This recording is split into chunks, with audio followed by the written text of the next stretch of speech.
John Vic for a very wonderful introduction. Nakikita ko ba sa likod yung projector before I even start? Yung mga nandun po sa table. Kasi yung hindi po makikita to, wala rin pagkain, kaya dapat makita nyo. Kaya pumalag kayo pag di nyo nakikita. Ayusin muna natin before we start because this is a PowerPoint presentation. I'll be doing a PowerPoint presentation. So I wish that everybody can see kung ano po itong nasa harap. Anong hindi makita here? Dito lang po. Okay. Bigyan lang hindi makita. Dito. Alright. Yung camera pala. Yung video ang nakaharap. Kayo po, nakikita nyo.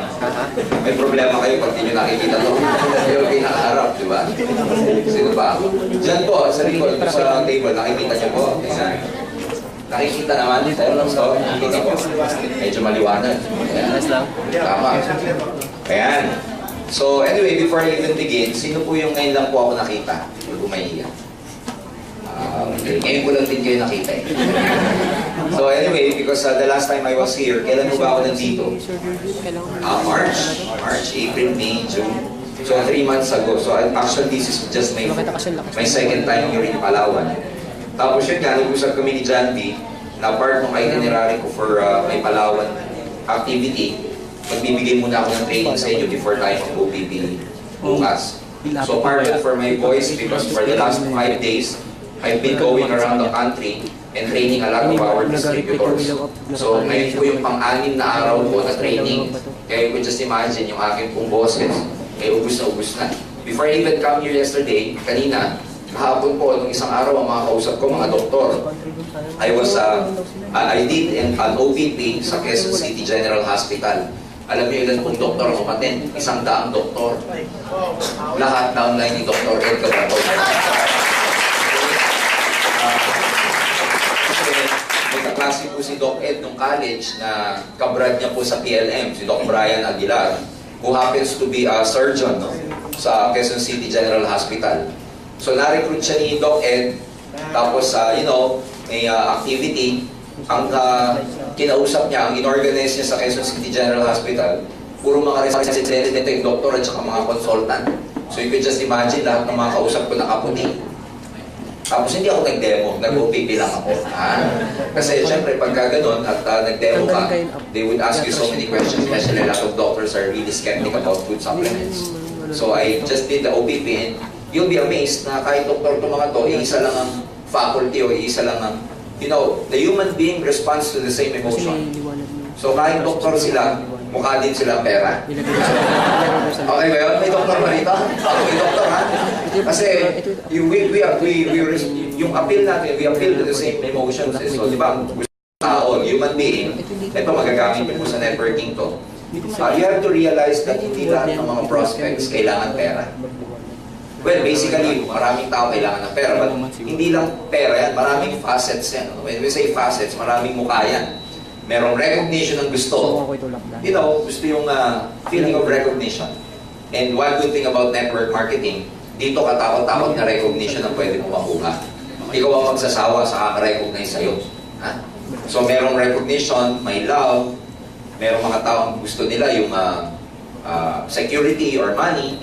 May mga tao ang gusto, yung mental faculty, ibig sabihin, yung gusto nila mag-learn, gusto nilang matuto, gusto nilang may matutunan pa sa buhay. They like to gain more knowledge. So in other words, kung ang prospect ninyo, ang lagi natin ipapakita, pera lang, tapos ang kailangan pala, recognition, at hindi mo pinaliwanag yung recognition part ng AIM Global, baka hindi doon na mag-respond yung appeal niya. You get what I'm saying? So ako, ginawa ko doon, dahil having in mind that kind of, mindset, nung nag-present ako sa mga doktor, isa lang inisip ko, kahit mga doktor na to, kailangan din ng pera ng mga to. Kaya, nag-OPP ako, bilog-bilog, and true enough, magugulat ka kasi, syempre, may mga capacity yung mga yun. Most of them, according to the organizer, magti 3 heads at 7 heads po dahil sa AIM Global. So, today, ladies and gentlemen, we will more focus about your skills, or we will be focusing on skills, on how to build your network. For the sake of the first-timers, we ngayon lang po ako nakita. My name is Jurgen. sinusulat ko lang ang mabuting pangalan ko. Lagi nagkakamali mga tao dito eh. Jurgen, Jurgen, Gonzales. So actually, may mga online trainings po ako. You can view me sa YouTube. I have an online training on NDO and ASAP, yung tinatawag na ASAP training, the Alliance Success Achievement Program. I-click nyo lang yung pangalan ko ng Jurgen Gonzales, lalabas yung mga training ko dyan sa YouTube. Yung iba kasi mga distributors lumalapit sa akin. Sir, i-click ko yung pangalan mo, hindi naman lumabas sa YouTube. Sabi ko, ano ba yung spelling mo? Jurgen. Eh, lotion yun. Lotion yun, hindi talaga lalabas yun. Kaya, pero pag ito yung spelling nyo, lalabas. I started in network marketing 14 years ago. 14 years ago, 21 years old lang po ako. Like most young students here, ako po newly graduate, pero at that time, I was working with the Philippine National Oil Company already. So I was engaged in energy development programs. Masyado pong technical yung work ko. Nagdi-design po ako ng mga power plants. So I'm trying to tell you this para malaman nyo po kung ano yung background namin. At the same time, pag kinukwento nyo kami as part of the training development, ang position ko po sa AIM ngayon is a training development specialist.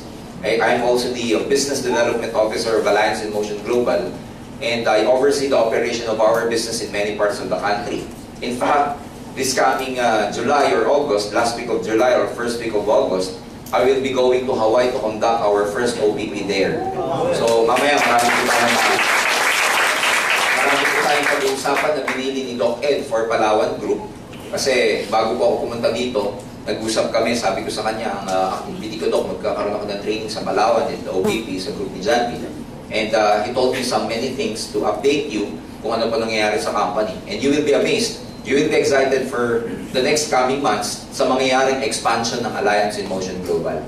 Kaya kung, if we can just position ourselves ngayong present, marami dito talagang yayaman pagdating ng araw sa global. Kung alam nila, kailangan marunong ka rin pumosisyon sa buhay eh, tama ba? Kailangan meron ka nung tinatawag na timing. Kailangan meron ka nung tinatawag na, you have to know how to position yourself para pagdating ng araw, mas ma-maximize mo kung ano yung opportunity in the future. So going back to my story, I started 14 years ago. I'm an electrical engineer by profession. I started as a regular guy in networking. Wala rin alam, wala rin, hindi rin ako networker, hindi rin ako marketing guy. In fact, nung nag-join ako sa networking, ang ayokong part yung nagsasalita sa harap. Isa sa mga package na sinabi ko sa sponsor ko yan, sabi ko sa kanya, Jul, pagawa mo na sa akin lahat sa networking, dyan sa business na yan, huwag mo lang akong pagsasalitain. Kaya sabi niya sa akin, sige, yun pala, nang bobola, pagsasalitain din pala tayo. Kaya pag sinabi ng sponsor ko na hindi kayo magsasalita, good news, nagsisinungaling niyang mga sponsor ko. Kaya ako po ganun din. Well, ayoko naman talaga sa business na to. Ang kwento ko lang dito, umasenso kasi yung sponsor ko. Pinattend po ako ng seminar, yung OPP natin. Nung una, ayoko pa. Pero dahil mapilit, best friend ko nung college, like 1 year na kaming hindi nagkikita. Isipin nyo, 1 year na kaming hindi nagkikita, bigla akong tinawagan. Nung tinawagan ako, landline ang uso ng mga panahon na yun. Walang abi-abiso, wala man lang kumustahan. Ang unang sinabi sa akin sa telepono, pare, magkita tayo. May ipapakita ako sa'yo. Hindi man lang ako kumusta. 1 year na kami nagkikita. Di ba ganun yung mga networker, di ba? Walang pakialam sa'yo. Basta may papakita lang. Tama ba? Tama ba? Tama. Kaya alam mo yung mga prospect ngayon, amoy na nila pag networker tayo. Alam na nila. Kasi hindi ka man lang pasikot-sikot. Yung itong kaibigan ko, pare, may papakita ko. Eh, hindi pa uso networking. Sabi ko sa kanya, may pasok ako, June, hindi ako pwede bukas. Sabi niya, hindi. Kailangan magkita tayo. Sabi ko sa weekend na lang, kasi naalala ko Wednesday yun. Gabi na po ako uuwi, kasi lagi ako nag-overtime. Sabi niya, hindi Brad, kailangan magkita tayo. Sabi ko sa weekend na lang, ano ba yan? Sabihin mo na lang kasi sa akin. Hindi, kailangan ipakita ko sa'yo. Ulit talaga. Sabi ko, June, next time na lang, sa Sabado na lang. Sabi niya, hindi bro, magkita tayo. Ililibre kita sa Pizza Hut. Sabi ko, anong oras tayo magkikita bukas? Nung narinig ko yung Pizza Hut, kasi alam niyo, weakness ko pizza. In other words, nagkita kami, matend ako ng seminar. Alam niyo naman sa seminar na networking, it will blow your mind. Tama ba? Pasasabugin ang utak mo di ba? Bakit? Ang laki ng kitaan. May kumikita daw na 100,000 piso buwan-buwan. Sipin mo, tapos may mga produkto. Pag first time kang umattend, wala kang alam sa direct selling, wala kang alam sa networking. Paliliwanagan ka ng 100,000 naman. Maniniwala ka hindi? Hindi. Bakit hindi maniniwala? Ito, skills mo itong sinasabi ko sa inyo para maintindihan nyo. Paano nyo papasukin yung prospect nyo? Hindi maiintindihan kasi, unang-una, ang pagkakadesign ng maraming tao, hindi pang 100,000 per month na kitaan. Do you agree with me? Yes! Pag pinaliwanagan mo ng 100,000 ang isang tao buwan-buwan, parang ako nung umattend ako ng seminar, hindi ka panipaniwala. Lalo na mga produkto namin ng mga panahon na yun. Mga personal care products, may food supplements, pero may personal care products, mga aloe vera. Nag-demo, shampoo. Sa loob-loob ko, ilang kaya truck ng shampoo ibebenta ko para kumita ng ganyang kalaki. Kasi ang kitaan, 100,000 daw. O ilang truck ng shampoo ibebenta ko bago kitain ko. Eh, pampatubo daw ng buhok. Eh, di lang kalbo ang hanapin ko bago ko kumita. Something like that. Bakit maraming tao dininiwala sa networking? Kasi there's nothing wrong about our business. There's nothing wrong about network marketing. The problem is with the mindset or paradigm of a lot of people. When you say paradigm, ito po yung pinaniwalaang matagal na ng maraming tao since bata sila hanggang lumaki. Ito po yung mindset kung tawagin. Lalo na pag pinaliliwanagan yung mga prospect na dito, may kumikita ng kalahating milyon buwan-buwan. Tama ba? Eh, ang regular na kitaan, pag empleyado ka, 10,000, 12,000, 15,000. Ako, nung graduate ako, 1996, ang sweldo ko, 18,000. Malaki, bakit? Maganda po yung PNOC, fairness. I graduated on top of my class. Nag-board exam ako, top-notcher ako sa board. So when I applied for work, in fact, I did not apply, they wrote me na, you know, they would like to render my services for this and for that. Ang package ko, 18,000 buwan-buwan. Noong mga panahon na to, malaki na yun, tama ba? Yes! Paniniwalagan ka ng 500,000, 100,000 piso, maniniwala ka hindi. Hindi. Pag pinalalago mo maraming prospects nito, sabihin sa'yo, drug lord yan, drug lord. Pero paliwanagan mo na 10,000, yan, totoo yan. Tama ba? Pag 12,000, yan, totoo yan. 100,000, hindi totoo yan. Bakit? Kasalanan ba nila? Hindi. Paradigm nila yung mindset. Walang pinagkaiba yan. Pag ang appliance, ang pagkakadesign ng isang appliance, 110 volts. Sinaksak mo sa 220, ano mangyari? Kaya pagaluin ng prospect natin, sabog talaga utak. Kasi pagkakadesign nila, 110. Eh, isinaksak mo sa 220, maniniwala hindi. Hindi. So don't blame our industry, huwag kayo madi-despair, don't feel desperate, don't despair, don't be discouraged. Pag may mga prospects kayo na ayaw, there's nothing wrong about our business. It's such that, you know, maraming cloud of doubts in their minds about this na hindi mo naman ma-blame. Kasi nga, ibang pagkakadesign sa kanila. Kaya nga ang swerte nyo ngayon nandito. Kasi ang pagkakadesign sa inyo, hindi maliit na pera. Ang pagkakadesign sa inyo, 100,000, saka 500,000. Okay ba yun? So, just like me, pag uwi ko, sa bubutak ko, hindi ako makapaniwala. Ang bait ko kang best friend, kinalag ko sa buka klase ko, kabatch namin, because I was a class president. So, kinalag ko sa buka klase ko na itong June, nag-networking. Kaya pagka tinatawagan niyo mga kaibigan namin, hindi niyo na makuha. Naunahan ko na. Pero bakit ako nasa harap niyo? Ginawa ko siyang career for 14 years. May nangyari. After 7 months, itong friend ko nagtuloy sa ganito networking. Ako nagtuloy sa job ko. After 7 months, he went back to see me. And he was practically driving a brand new car after 7 months. So for me, revelation yon. Kasi 1.5 years na ako sa PNOC. Ni 4 na gulong, hindi pa ako nakakapunda. Samantalang siya, 7 months, kinakantsawan ko, networking, may kotse na. Noong una, ayoko ng benta-benta. Pero nung nakita yung kotse niya, sabi ko, June, kahit mani, ibibenta ko, magkakotse lang. So ano tawag doon? Nag-shift na po yung paradigm ko. Tawag doon, nagkaroon ako ng paradigm shift. And unless you don't, you know, help your prospects na magkaroon ng shift na sinasabi ko, hindi po magbabago ang isip nila, hindi nila ma-appreciate ko. So it's our job as a networker, as a distributor of this wonderful opportunity na, you know, tulungan silang mag-shift yung paradigm nila. Kasi pag hindi po nag-shift yung paradigm nila, then all the explanation na gagawin natin will all be useless.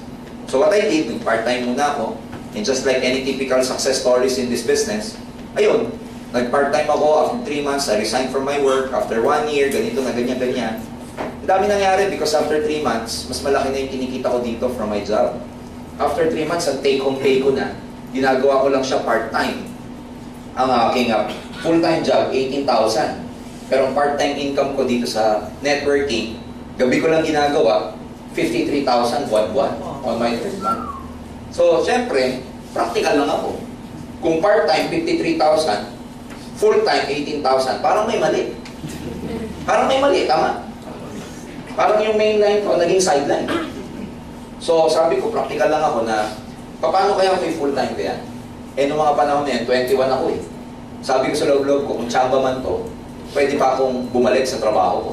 Eh, paano kung hindi tsamba, totoo to? So, I resigned from my work. Bago ako mag 1 year sa networking, I was practically driving a brand new car. After 1.5 years, I earned my first million. At the young age of 23, I earned my first million. 24, may condo na ako. Pabalik-balik na kami sa Amerika. Basta all in all, after about 14 years, 7 sasakyan, 2 condominium, 1 townhouse. In my former company, I grew my network in more than 9 countries all over the world. Because my former company was an international company. It was a very big company. I grew my network in Dubai, in Europe. I have some group in Belgium, Netherlands, Luxembourg. I have some groups in Singapore, Taiwan, Italy. So every month, aside from my Philippine paycheck, I was practically receiving actually 9 different currencies from outside the Philippines. Ganun na lumaki yung network. And for the last 14 years, ito lang po yung bread and butter ko. Bakit ko sinasabi sa inyo ito? Para may makilala kayo o ma-meet nyo, yung maraming mga taong professional na nag-shift sa networking, na ito palang negosyong to, hindi siya pwedeng, sideline or hindi siya yung type na pangtawid gutom lang. So a lot of people, ang interpretation nila about networking, ganun lang. Pero hindi nila alam, pwede itong gawing career. Pwede itong gawing profession. In fact, in the States, ang networking is a career. Let me tell you a brief story about networking, ladies and gentlemen. So, para lang sa lalo kayong lumalim dito. Ang networking ay 60 years old na all over the world. It started noong 1959 sa States. So, 60 years old na itong industriya to. So, if some people are telling you na pyramiding to, let me tell you, obsolete na yung utak nila. Kaya pag may nagsasabi sa ayoko niya, networking, sabi mo sa kanya, obsolete ka na. Kasi, luma na yung thinking niya eh, tama? Because ang tama ngayon, 60 years old na po ang networking.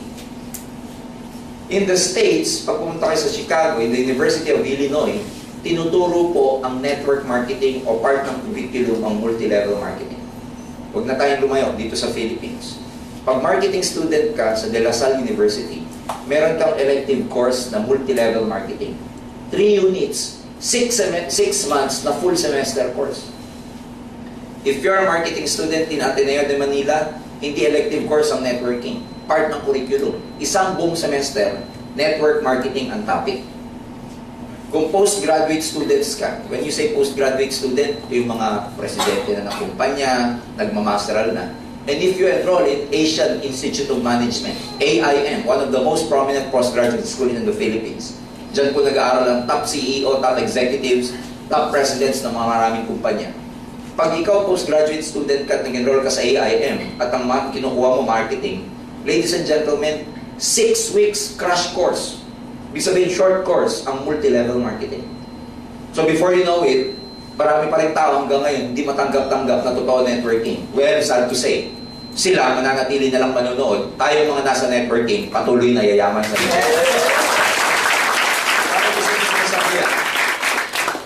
Para maging confident kayo about this business. In the States, when you go to the States, ladies and gentlemen, even Bill Clinton himself endorsed the idea of networking, especially when their economy went down. Because a lot of Americans at that time who lost their jobs, ang supplemental income nila is network marketing. Kaya meron po sa YouTube, pag kinlik mo si Bill Clinton, endorsing direct selling. Because sa laki ng industriya ng networking and direct selling sa Amerika, it's actually becoming a part of, engine ng growth ng economy nila yun. Kaya ibig sabihin, ibang klase suportahan ng US government, ang direct selling at mga networkers to, meron talagang special, hindi naman special treatment, but, merong support na binibigay, due recognition for that kind of industry. Sa first world country, dito sa Philippines, I believe in my heart, darating sa panahon, kasi bata pa naman ang networking dito eh. Less than 20 years pa lang tayo dito. Siyempre, sa States nagsimula, 60 years old na to, kaya ibang klase ng level doon. Pero I believe in my heart, darating din ang panahon. Darating ang panahon dito that the Philippine government can no longer ignore the industry of networking sa dami ng yumayaman dito. At darating ang panahon, wala silang choice kundi i-recognize ang Networking and Direct Selling Association of the Philippines. So, ito yung klase ng future na naghihintay sa atin dito sa Philippines. No? May 3 stages ang bawat country bago i-accept ang networking. Number 1, merong tinatawag na persecution stage. Well, let me tell you, tapos na po yung persecution stage dito sa Philippines because madami nang na-persecute na networking company and networkers or distributors. Nandito na tayo sa second stage. Ridicule. We're being ridiculed right now. Marami nang kumikita pero marami pa rin hindi. Naniniwala. Yan, kumikita na malaki sa networking niya kasi ang dami ng naloko niya. Ganun ba? Narinig niyo na yun? Yung pag sinabing networking, ang galing mo siguro mambola kaya kayo maman. No, sabi? Mga ganun banat ba? May resulta na, may kotse na, pero ayaw pa rin tanggapin. Nandun na tayo sa stage na yun. Pero huwag mo kayo mag-alala, malapit na matapos to. Nandito na tayo sa pangatlo, malapit-lapit na. Ito na po yung tinatawag na acceptance stage. At pag itong acceptance stage ang nangyari, mga kaibigan, ang titiba dito, ang makikinabang dito sa third stage na to, yung mga period na sumama pa lang ng persecution at ridicule stage, sila po ang makikinabang pagdating sa acceptance stage. Kaya, pagdating po yung acceptance stage, kasama pa namin kayo. Kasama pa ba namin kayo nun? Yes! Sana. Kasi pagka hindi na namin kayo kasama, kami-kami na lang ang makikinabang na naman. Ako, in my personal belief, kung meron akong dapat kasama during anihan, mas masarap kasama yung pag umaani na, yung mga nakasama mo nang nagtatanim. Tama ba? Kaya tayo ngayon nagtatanim, mahihirapan ka. But, you know, ladies and gentlemen, at the end of the day, ang buhay naman, pag ikaw yung mas nahirapan, mas ikaw naman ang magandang reward pagdating ng araw. So, hold on, kung ano man yung stage niya sa business niyo ngayon, one good thing tonight, papakita ko sa inyo yung, yung exact flow ng pag-build ng network. Probably the next 1.5 hours or 2 hours, I'll be talking. Na dito lang kayo mag-focus for the next 6 months in building. There are 3 stages in network marketing, ladies and gentlemen, as far as your business is concerned. Number 1, meron tayong tinatawag na building stage. When you say building, nagbi-build, gumagawa. Papaliwanag ko isa-isa yan mamaya. Building, second is growing, and third is keeping. So, tatlo lang, building, keep, growing, and keeping. Most people, pag nag-start kayo sa networking, nandito po nagsisimula sa building stage. And, uunahan ko na po kayo, sa lahat ng stages na binanggit ko, so far, ang pinaka-challenging, ang pinaka-nakakapagod, ang pinaka-masalimuot na stage, ay yung building stage. Yan yung pinaka-matrabaho, pinaka-nakakapagod na stage. Bakit? Well, kahit naman saan, pag nagsisimula ka, mahirap talaga. Am I right with that? Yes. Yun lang, sa building stage dito sa networking, sa business ninyo, you have to realize also na imagine your network as a structure. When I say structure, imagine niyo yung network niyo na parang building structure siya. Bago mag-materialize itong building na to, kunwari ganyan yung tore, yung building, yung itsura niya. Okay? Bago mag-materialize itong building na to, ano yung nauuna? Yung foundation. Tama ba? Nakakita na ba kayo ng building na tumayo na lang? Wala, ihian ng aso yan, babagsak yan. Diba? So, normally, nauuna yung digging ng foundation. Before nyo ma-realize, makita itong pag-build na to. Kasi normally, kung gano'n po kalalim yung foundation, gano'n din kataas yung structure. Alam ng mga civil engineers to. So, mas matibay yung structure kung mas malalim ang foundation. Sa networking, pareho lang. You cannot expect big results easily nang ganun kabilis kasi sabihin na natin yung result mo parang building. Pero mauunang mauuna kang mag-build or mauuna kang maghukay ng foundation mo. This pertains dun sa knowledge na dapat meron ka. So this is very important. Sa negosyong ito, dapat malaman nyo muna yung in and out ng negosyo natin. Kailangan mag-enhance ka ng skills mo. Yun nga yung pag-usapan natin yun kung bakit sinisimulan ko yung training natin by telling about this foundation. Because sa negosyong to, totoo yun. Dapat tama attitude mo. Nakatenda ba kayo lahat ng NDO? Yes. NDO, sabi, ilang percent ang attitude? 80. Ilang percent ang skills? 20. So, ibig sabihin, itong business na to is more or less attitude, 80%. Pero let me tell you, na kahit gano'n ka-positive, kasi ang pagiging positive, attitude ba? Yes. Tama ba? Kahit araw-araw ka, parang singer lang yan eh. Kahit gano'n ka ka-positive, ikaw, halimbawa, bata ka, gusto mo maging singer pagdating ng araw. Kahit gano'n ka ka-positive, pero kung hindi ka kumakanta, hindi ka nagpa-practice, yung attitude mo na pagiging positive, magagawa ka ng good singer o hindi? Hindi. Nag-isipin ko sabihin. So sa negosyong to, totoo yun, importante yung attitude. Pero dapat meron ka ring skills. Kasi no matter how positive you may be, pag hindi mo na-develop yung necessary skills, hindi ka makakapag-grow ng negosyo dito. Ang maganda naman, ang skills na papag-aralan. Ang skills, parang pagluluto lang yan. Napapag-aralan ba pagluluto? Yes. Ganun na ganun din ko. Kaya nga may mga trainings na ganun. Ako naman, di naman ako naging ganito kaagad eh. Remember, I've been around for 14 years kasi ganito na. Kaya ako ganito na. Pero I started like you guys, ma-attend din, nagbabayad din, nagbi-video din. I read books. I buy a lot of stuffs para lang matuto ako sa networking. Until such time na magkaroon ako ng enough experience to talk about, network marketing right now. Pero nag-start ako by building my foundation. So, sa building, yan yung mahirap. Diyan ka magre-recruit. Diyan ka mag-discourage. Diyan ka magkakamali. Diyan mo malalaman kung ano yung magandang presentation at hindi magandang presentation. Diyan mo malalaman kung yung invitation mo effective o hindi. Meron nga akong the other week, may pinuntahan akong kasama ko si isang leader. Kasama ko siyang nag-OPP. Nakakatuwa kasi, sabi niya sa akin, galing po kasi ako ng saan ba ako nanggaling eh? Sa dami ng pinupuntahan ko, libot ko na. Let me remember, si DM, si Denmark Ebora. Sino may kilala kay DM dito? Kilala mo si Denmark? Si DM is a typical guy, 21 years old, nurse. Isa po sa leader natin sa Jensen, si DM. So I was in Jensen about a week ago and he was driving me off from Jensen to Davao. Sabi niya sa akin, Sir, alam mo, nagsimula ako dito. Naalala ko, nag-OPP kami sa school ko. Ang school nila parang counterpart ng school nyo rin eh. Ano pangalan? Memsi? Mamsi. Memsi tuloy. Mamsi yung school nila. Sabi niya, Sir, alam mo nung araw na nagsisimula ako dito, na-invite ko pa si Sir John sa OPP namin, sa school. And sobrang excitement ni Sir John nun. In fact, ang dami mga estudyante, umattend ng OPP. Pagkatapos umattend ng OPP na gustuhan dahil Sir John Asperin ang nag-present, sabi niya, alam mo, ang daming bumili talaga ng global package. In fact, tuwan-tuwa ako. Kasi lahat ng masalubong kong tao sa eskwelahan namin, laging may bit-bit ng global package. Sabi ko, damay ko lahat tong mga to. I was very excited.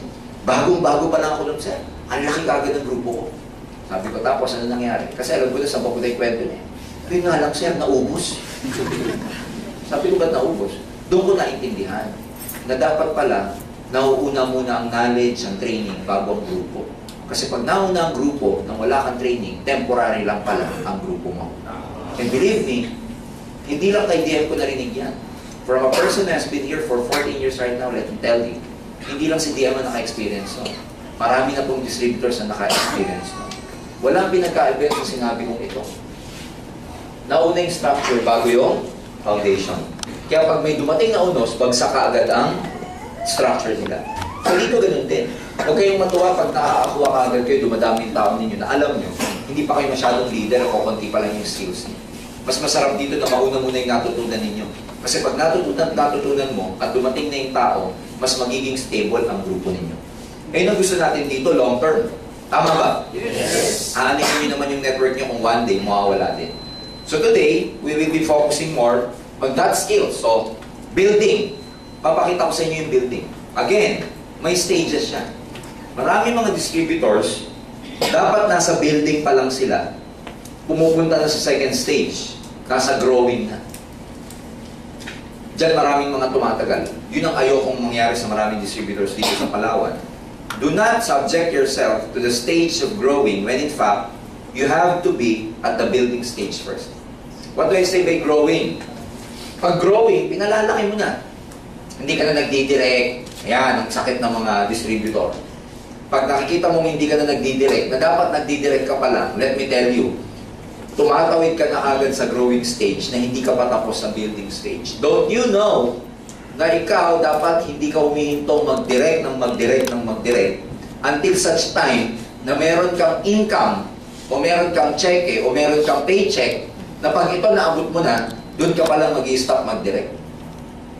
Nag-gets siya? Yes. Like halimbawa, kung ako nagwa 100,000 a month na, dyan ako mag-i-stop mag-direct.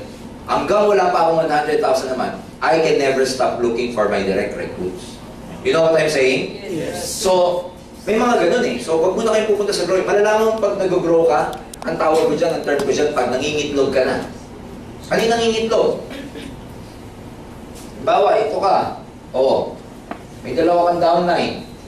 Wala ka nang ginagawa kundi babain yung mga downline mo. Ang tawag ko dyan, pangingitlog. Kasi, ikaw, yung activity mo, Dahil yung activity mo, kinakain, o ang tawag namin dyan, yung activity mo, nakadepend na lang sa activity ng downlines mo. Ito pa yan, may mga distributor pang ganito. Yung distributor, pag tinanong ko, may downline ka ba? Sabi niya, yes, upline. Yung downline ko, may downline. Ang tawag niya doon sa downline ng downline niya, of course, downline mo rin yun. Pero, sa totoo lang, hindi mo downline yun. Downline ng downline mo yun. Nakiki-downline ka lang. Ha? Kaya sa growing, sa building stage, paramihan muna ng direct, paramihan ng hanap, paramihan ng recruit. Kasi may isang reality po sa networking that you have to understand as early as now. There is what we call attrition. Attrition, the natural tendency of people quitting. The natural tendency of people just stopping. Wala kang pong kasalanan doon. Hindi mo kasalanan yan bilang upline. It's just a reality that you really have to accept. May attrition talaga. Kahit hindi dito sa networking, may attrition. One of the, sa panahon ngayon, sa study na ginagawa namin, o sinabi sa akin, isa sa industriya na pinakamataas ang attrition, alam nyo kung ano? Yung call center. May call center ba dito? Palawan. Sa Maynila po, ang taas ng attrition ng call center. Ano yun? Ang attrition tendency doon, pag ang isang aplikante natanggap, doon sa Manila po, gano'ng ka-lucrative ang call center. May sign-in bonus kapag natanggap ka. Alam niyo ba yan? Pag ako nag-refer ng kaibigan ko na natanggap sa call center, may sign-in bonus na siya, ako may referral fee pa. Pangalawa, ikaw, call center, training stage mo pa lang, tinuturuan ka pa lang, ang ganda na ng allowance mo. Ang ganda po ng offer ng packaging sa call center. Eto nga lang. Pag nakapasok na sila, tapos panggabi, di ba? Hanggang madaling araw, dahil hindi ka agad makapag-adjust ng maraming bata. Normally, mga bata ang maano dyan ang nagiging aplikante o nagtatrabaho. Nagkukwit itong mga taong to. That's why, itong agent, itong ano ngayon, itong kumpanya, di ba ginastusan na nila yun? Di ba nag-sign-in bonus yun? Di ba may biniharang referral fee yun? Pag yun nag-quit, may magagawa sila? Wala. Wala. Hanap na naman sila ng panibago. Ang tawag doon, attrition. The natural tendency of people just stopping and quitting. Meron din sa atin dito niya. Paano mape-prevent to call center? Yung, attrition, para hindi sila maapektuhan. Ano gagawin nila? They will keep hiring. Kasi pag hindi sila nag-hire at may nagkukwit, may mga nagre-resign, nawawala sa trabaho, ano mangyayari sa ano nila, sa negosyo nila? Mauubos ang tao. Tama ba? So, pag maraming nagkukwit at may attrition, ano ginagawa ng kumpanya? They keep hiring. Ganun pa rin dito. Negosyo mo to. If people are quitting under your group, what's the best thing to do? Ha? Recruit people. Recruit people. Kaya dapat recruit kayo ng recruit. Ganito yan. Pag mas mataas ang attrition nyo, kesa sa retention nyo, kabaliktaran naman ng attrition, retention. Pagka mas mataas ang attrition nyo, kesa sa retention nyo, hindi lalaki ang grupo nyo. Dapat kung may attrition kayo, mas madami ang nag-i-stay kesa nag-quit. Nangyayari lang yun pag kayo hindi nakababad sa growing. Nangyayari lang yun pag lagi kayong nasa building stage. Kasi ang mindset ng builder, hanap ng hanap ng hanap. Nag-get siya? Ang mindset ng grower, alaga ng alaga ng alaga. So dapat nasa building stage muna tayo. So yun ang pag-uusapan natin ngayon. Kaya nga, guess what? It's very basic. My training is just getting started. Paano ko mag-start mag-build?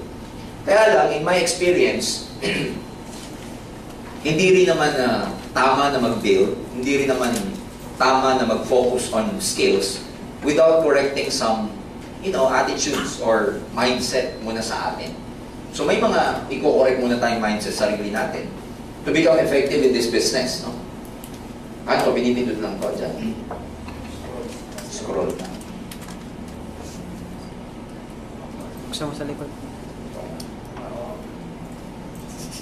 Naka-off pala. Ayan.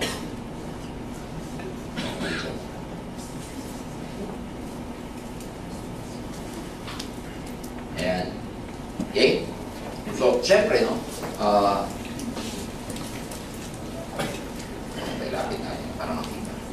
Of course, Pag-perform kayo, kung gagawin niyo yung mga tasks, kung gagawin niyo yung mga activity, ang tawag natin sa mga aksyon, sa mga ginagawa niya sa aim, sa building ninyo, ang tawag natin dyan, tasks or activities. Let me tell you, pag may activity kayong ginagawa, mamaya pag-usapan natin kung ano yung mga activity. Kung party, OPP, prospecting, inviting, lahat ng activity ginagawa niya, selling. Let me remind you that if you're doing this business or if you're doing those activities, you have to do it na nilalabas o ginagawa niyo yung best niyo. Hindi kayo pwede mag-OPP na hindi yun yung best niyo. Like it's yung sinasabi ko, every time we present our business, dapat ginagawa niyo yung best niyo. Every time na may prospect kayo ini-invite, dapat ang mindset mo, yung galing mo nilalabas mo, yung pinakamagaling mo, nilalabas mo. Ibig sabihin, kung may activity kang gagawin dito, kung meron ka pang naitatagong, alam mo yun, galing, ilabas mo yan sa lahat ng activity na gagawin. Kung meron kang galing, talino, ilabas mo yan sa lahat ng activity na gagawin.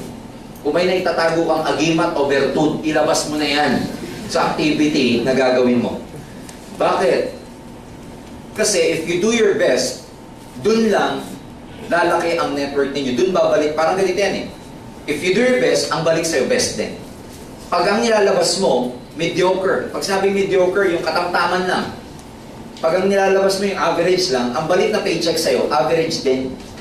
Because, you know, it's a law of the universe. What you sow is what you reap. Kung ano yung tinanim mo, yun ang aanihin mo. So dito, ang mindset mo dapat top performer ka.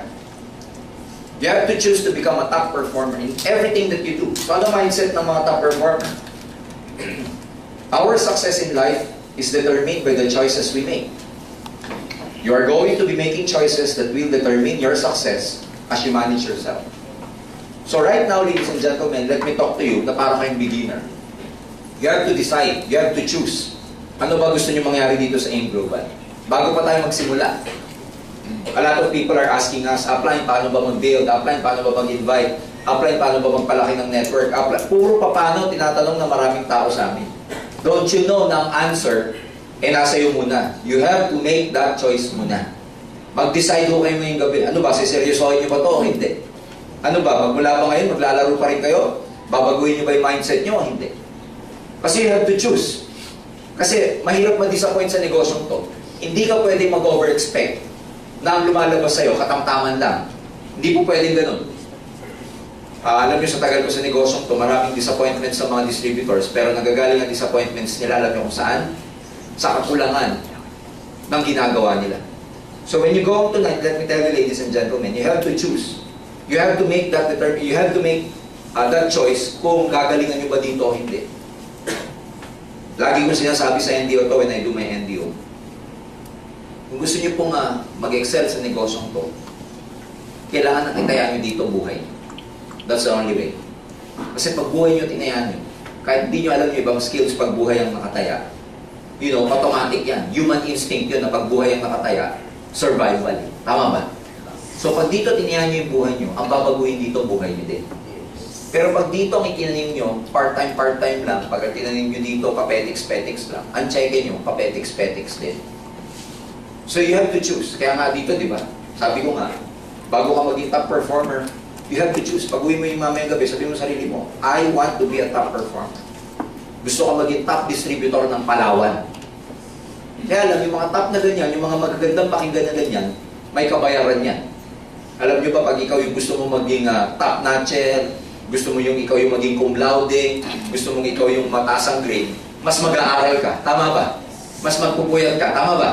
Mas magsisikripisyo ka. Like ako, naobliga akong graduate ng cum laude kasi I was a university scholar. Yung mga kaklase ko, nagbibilyar na, ako, nagbabasa pa rin. Yung mga kaklase ko, naglalakwatsa na, ako, gumagawa pa ng project namin. Pero yun naman, sila, dahil naglakwatsa, ang dami nila, 5. Nung naganap ng trabaho, hirap na hirap. Ako, ang gaganda ng grades ko, hindi ko kailangan maganap ng trabaho. Ako ang sinusulatan ng mga trabaho. So in life, you can choose. Dali natin dito sa global. Gusto nyo ba maging multi-millionaire? Eh ngayon, mamili. Kailangan, Pupuyat ka sa activities mo, pinag-aaralan mo mabuti, ginagalingan mo, in-enhance mo yung skills mo, kausap ka dito, kausap dyan. Ang average na distributor, 8 oras magtrabaho. Pero ikaw, kung gusto mo maging extraordinary distributor, at least 12 oras ka dapat nagne-network.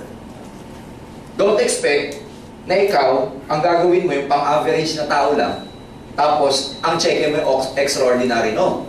Kung gusto mo maging extraordinary ang check-in mo, ang una mong gagawin, maging extraordinary muna ang ginagawa mo. So you have to choose.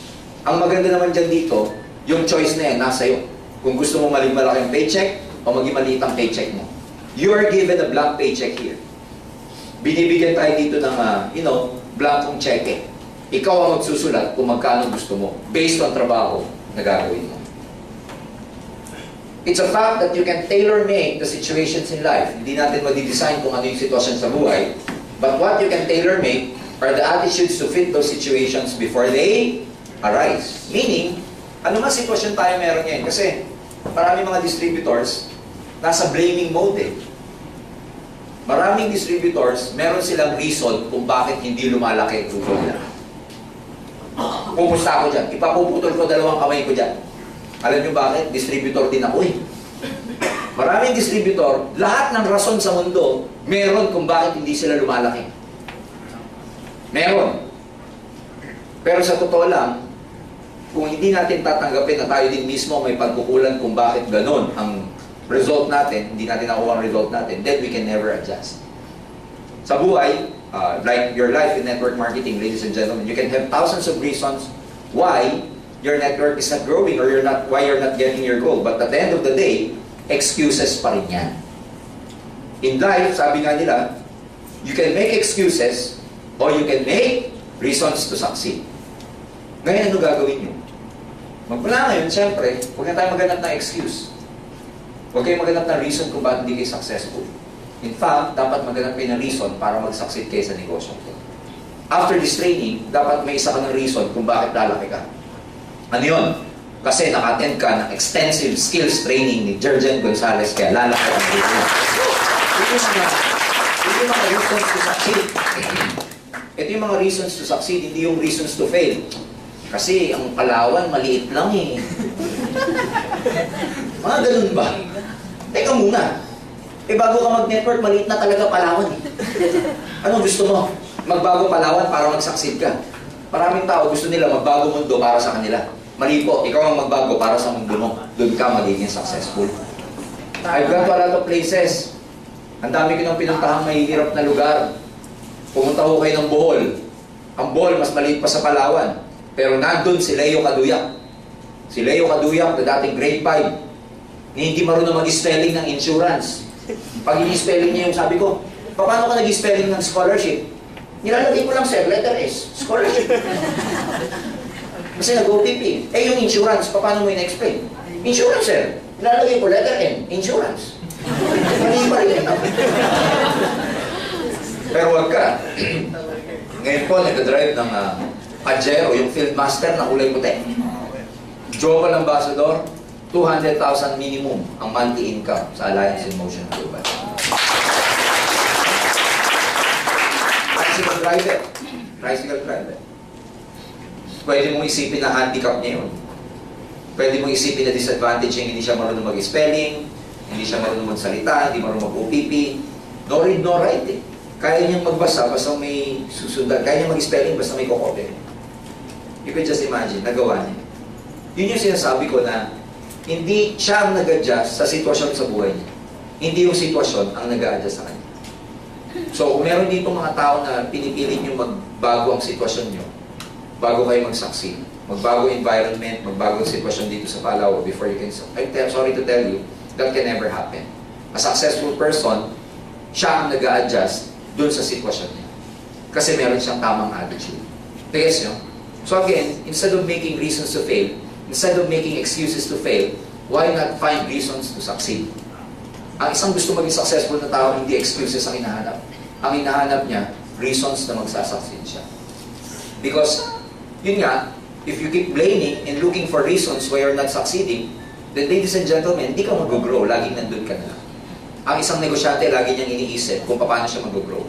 Nasa negosyo po tayo. Number 3, all of life is a series of choices. And what you choose to give life today will determine what will life give you tomorrow. Lagi ko itong binabanggit ng mga kaibigan kasi gusto ko malaman nyo na it's very basic. Very basic tong saying na to na kung ano yung magiging sitwasyon mo in the future, ano yan eh, depende yan kung ano ang itatanim mo sa ngayon ng buhay mo. Tama ba?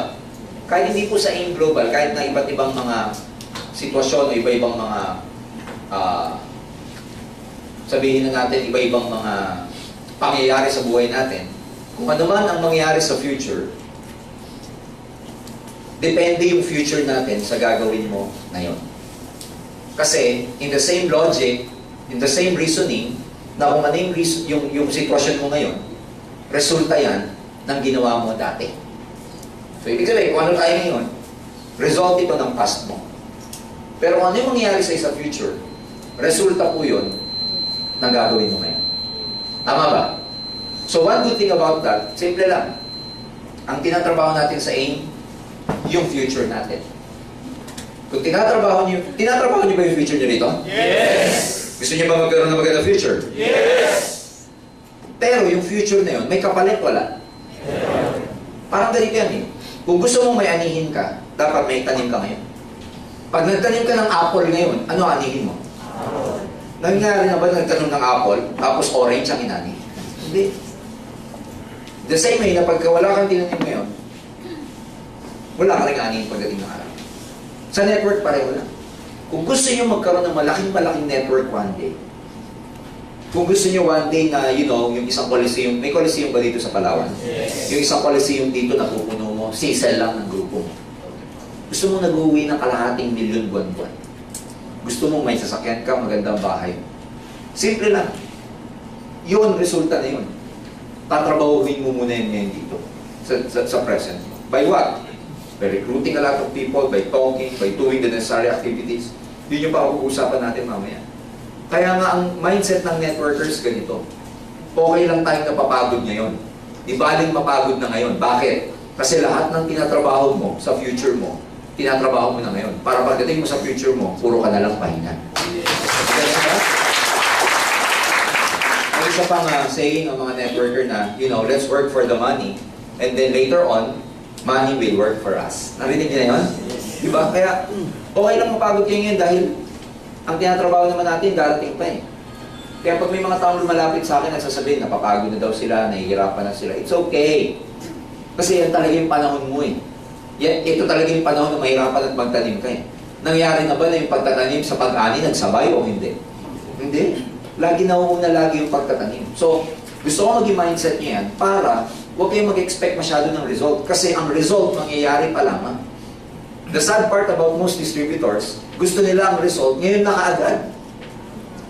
Hindi po ganun eh. Sorry to say, pero hindi talaga ganun eh. Kailangan dito, tanim muna. Meron akong dati, lagi ko kinukwento ito pag nagtutok ako. Noong araw, meron akong downline. Itong downline ko to, estudyante, ang sipag. Pero every time na nakikita kami sa opisina, ang laging reklamo sa akin, upline, motivate mo naman ako. Kasi yung mga parents ko, very negative. So, i-motivate ko naman siya. After 1 week, babalik na naman sa akin, upline. Motivate mo naman ako yung mga parents ko, very negative. So, I decided, sabi ko sa kanya, sige, magpa-home party ka. Pupunta ako. Nung narinig yung downline ko yun, tuwan-tuwa siya because at my stage at that time, bibihira na po ako nag-home party because I have so many leaders under my group. So, hindi na ako nag-home party. Kaya pag yung downline ko, sinabihan ko na mag-home party, talagang grabe mag-organize. Sabi ko sa kanya, invite mo na lahat ng mga invite mo, pero ang gusto ko makausap dyan sa home party na yun, yung parents mo. Because nakita ko dun sa bata yung sarili ko eh. Na ang sipag, kaya lang may hindrance. Punta ako sa bahay nila, daming tao. Ako nag-OPP, ako nag-demo. Merienda kami, pagkatapos, pinaliwanan ko. Tapos nag-stay ako because I wanted to talk to the parents. So gabi na, nag-stay ako, coffee kami. Sabi sa akin ng nanay, kwentuhan kami. Ang ganda daw pala ng negosyo, ganyan-ganyan. Kala daw kasi nila, walang kwenta, bla bla bla. So ibig sabihin, na-shift ko na yung mind nila. Maya-maya, sabi sa akin ng nanay, ganito. Sir, ilang taon naman mo bago magkaroon ng result yung anak ko? Kaya alam niyo po ako, pagdating sa ganyang tanong, hinahabaan ko para hindi mag-over-expect. Kasi pag sinabi mo 6 months lang to, 3 months lang to, okay na. Mamaya hindi magpatirialize ng 3 to 6 months, sabihin na, nabobola ako. Tama ba? Kaya sinasabi ko ganito. Siguro, tita, alam nyo, tuloy-tuloy lang to ha. Mga 2 years from now. Hindi pa ako tapos doon sa 2 years ko. Pinapaliwanag ko pa lang na 2 years ha. Sabi ko, siguro tita, mga 2 years. Ang tagal naman, 2 years. Hindi pa ako tapos ha. Paliwanag din naman ako kung bakit 2 years, ganito ganyan, kasi tita, ganito ganyan. Ano ba naman yung 2 years kung magkakakotse naman kayo, mga ganun-ganun. Kaya kaya naliwanagan. Hindi okay na. Supportahan nila yung anak nila. Hinatid ako ngayon doon sa parking, doon sa sasakyan. Paglabas, nasa daan lang yung sasakyan ko eh. At that time, ang binamaneho ko sa sasakyan was a Nissan Patrol, modelo, kulay puti. It was about 1.8 million at that time. Nakita nung nanay, sabi sa akin, Sir, sa inyo ba yan? Sabi ko, opo, tita. Eh, ilan taon niyo bago nakuha yan? Sabi ko, yan po, mga 3 years. Ang bilis naman, 3 years, eh. Nakita siya yung message. Pagtatrabahuin para sa maraming tao, ang tagal. Pero pag resulta, ang bilis. Isipin mo, sabi ko sa kanya, 2 years bago mag-result, ang tagal naman, sir. Nung nakita yung kotse ko, 3 years, ang bilis naman yan, sir. 3 years lang. Kasi ibig sabihin. So, most people, they focus on dun sa sowing stage, dun sa pagtatanim. Kaya parang ang hirap. Pero hindi mo alam pagdating dun sa panahon na umaani ka, lahat ng pinaghirapan mo, sulit pagdating ng araw. Kaya exciting results in advance. Huwag yung titignan nyo ngayon. Kasi pag ngayon, masalimuot ang sitwasyon sa ngayon. Kaya titignan nyo yung mangyayari. Parang pag nag-OPT ka, ang lagi mo isipin, di bale, dating ng araw, mamanehong ka na rin yung sarili kong sasakyan. Di bale, pagdating ng araw, may i-deposit akong cash 100,000 sa savings account ng anak ko. Kung ganung mindset ba? Yun ang lagi yung titignan. Huwag yung nangyayari na ngayon lang. Next, ladies and gentlemen, ano ba? Ito, gusto kong pinapakita ko lagi. Ayan. You're free to make choices, and sinabi ko kanina, but the ones you will make today will determine what you will be, what you will do, and what you will have in the tomorrows of your life. Napakita ko na yata ito dito, hindi ba? Wala pa. This is a very, very special training that I normally do in my network. Mahabang training to, 1 day na training ko. This is about, yung cycle, kung paano magbabago ang performance mo, nababaguhin niya yung future mo and thinking. But bibigyan ko kayo ng konting teaser about this. Well, you have to think, you have to accept. Kailangan maintindihan natin, itong performance is also otherwise known as, ito yung action na lalabas sa'yo. Ayan. Okay? Performance. Sinawag ko lang siyang performance because you need to perform you need to perform at your best when you're building your network. Pero alam nyo ba na hindi basta-basta binabago ang action? Yung mga taong ang lagi nila gustong alamin sa amin, paano namin nagawa, kahit ituro ko namin sa kanila yung skills, hindi rin nila gagawin yun. Kahit ituro namin sa kanila yung skills, mahihirapan silang gawin yun. Kahit ituro namin sa kanila yung activity, paano yung format, hindi nila magagawa. Bakit? Kasi ang hindi nila alam, ang action, may pinanggagalingan. Ang action o performance, nanggagaling sa thinking natin. So, hindi binabago basta-basta ang action. Ang binabago yung thinking.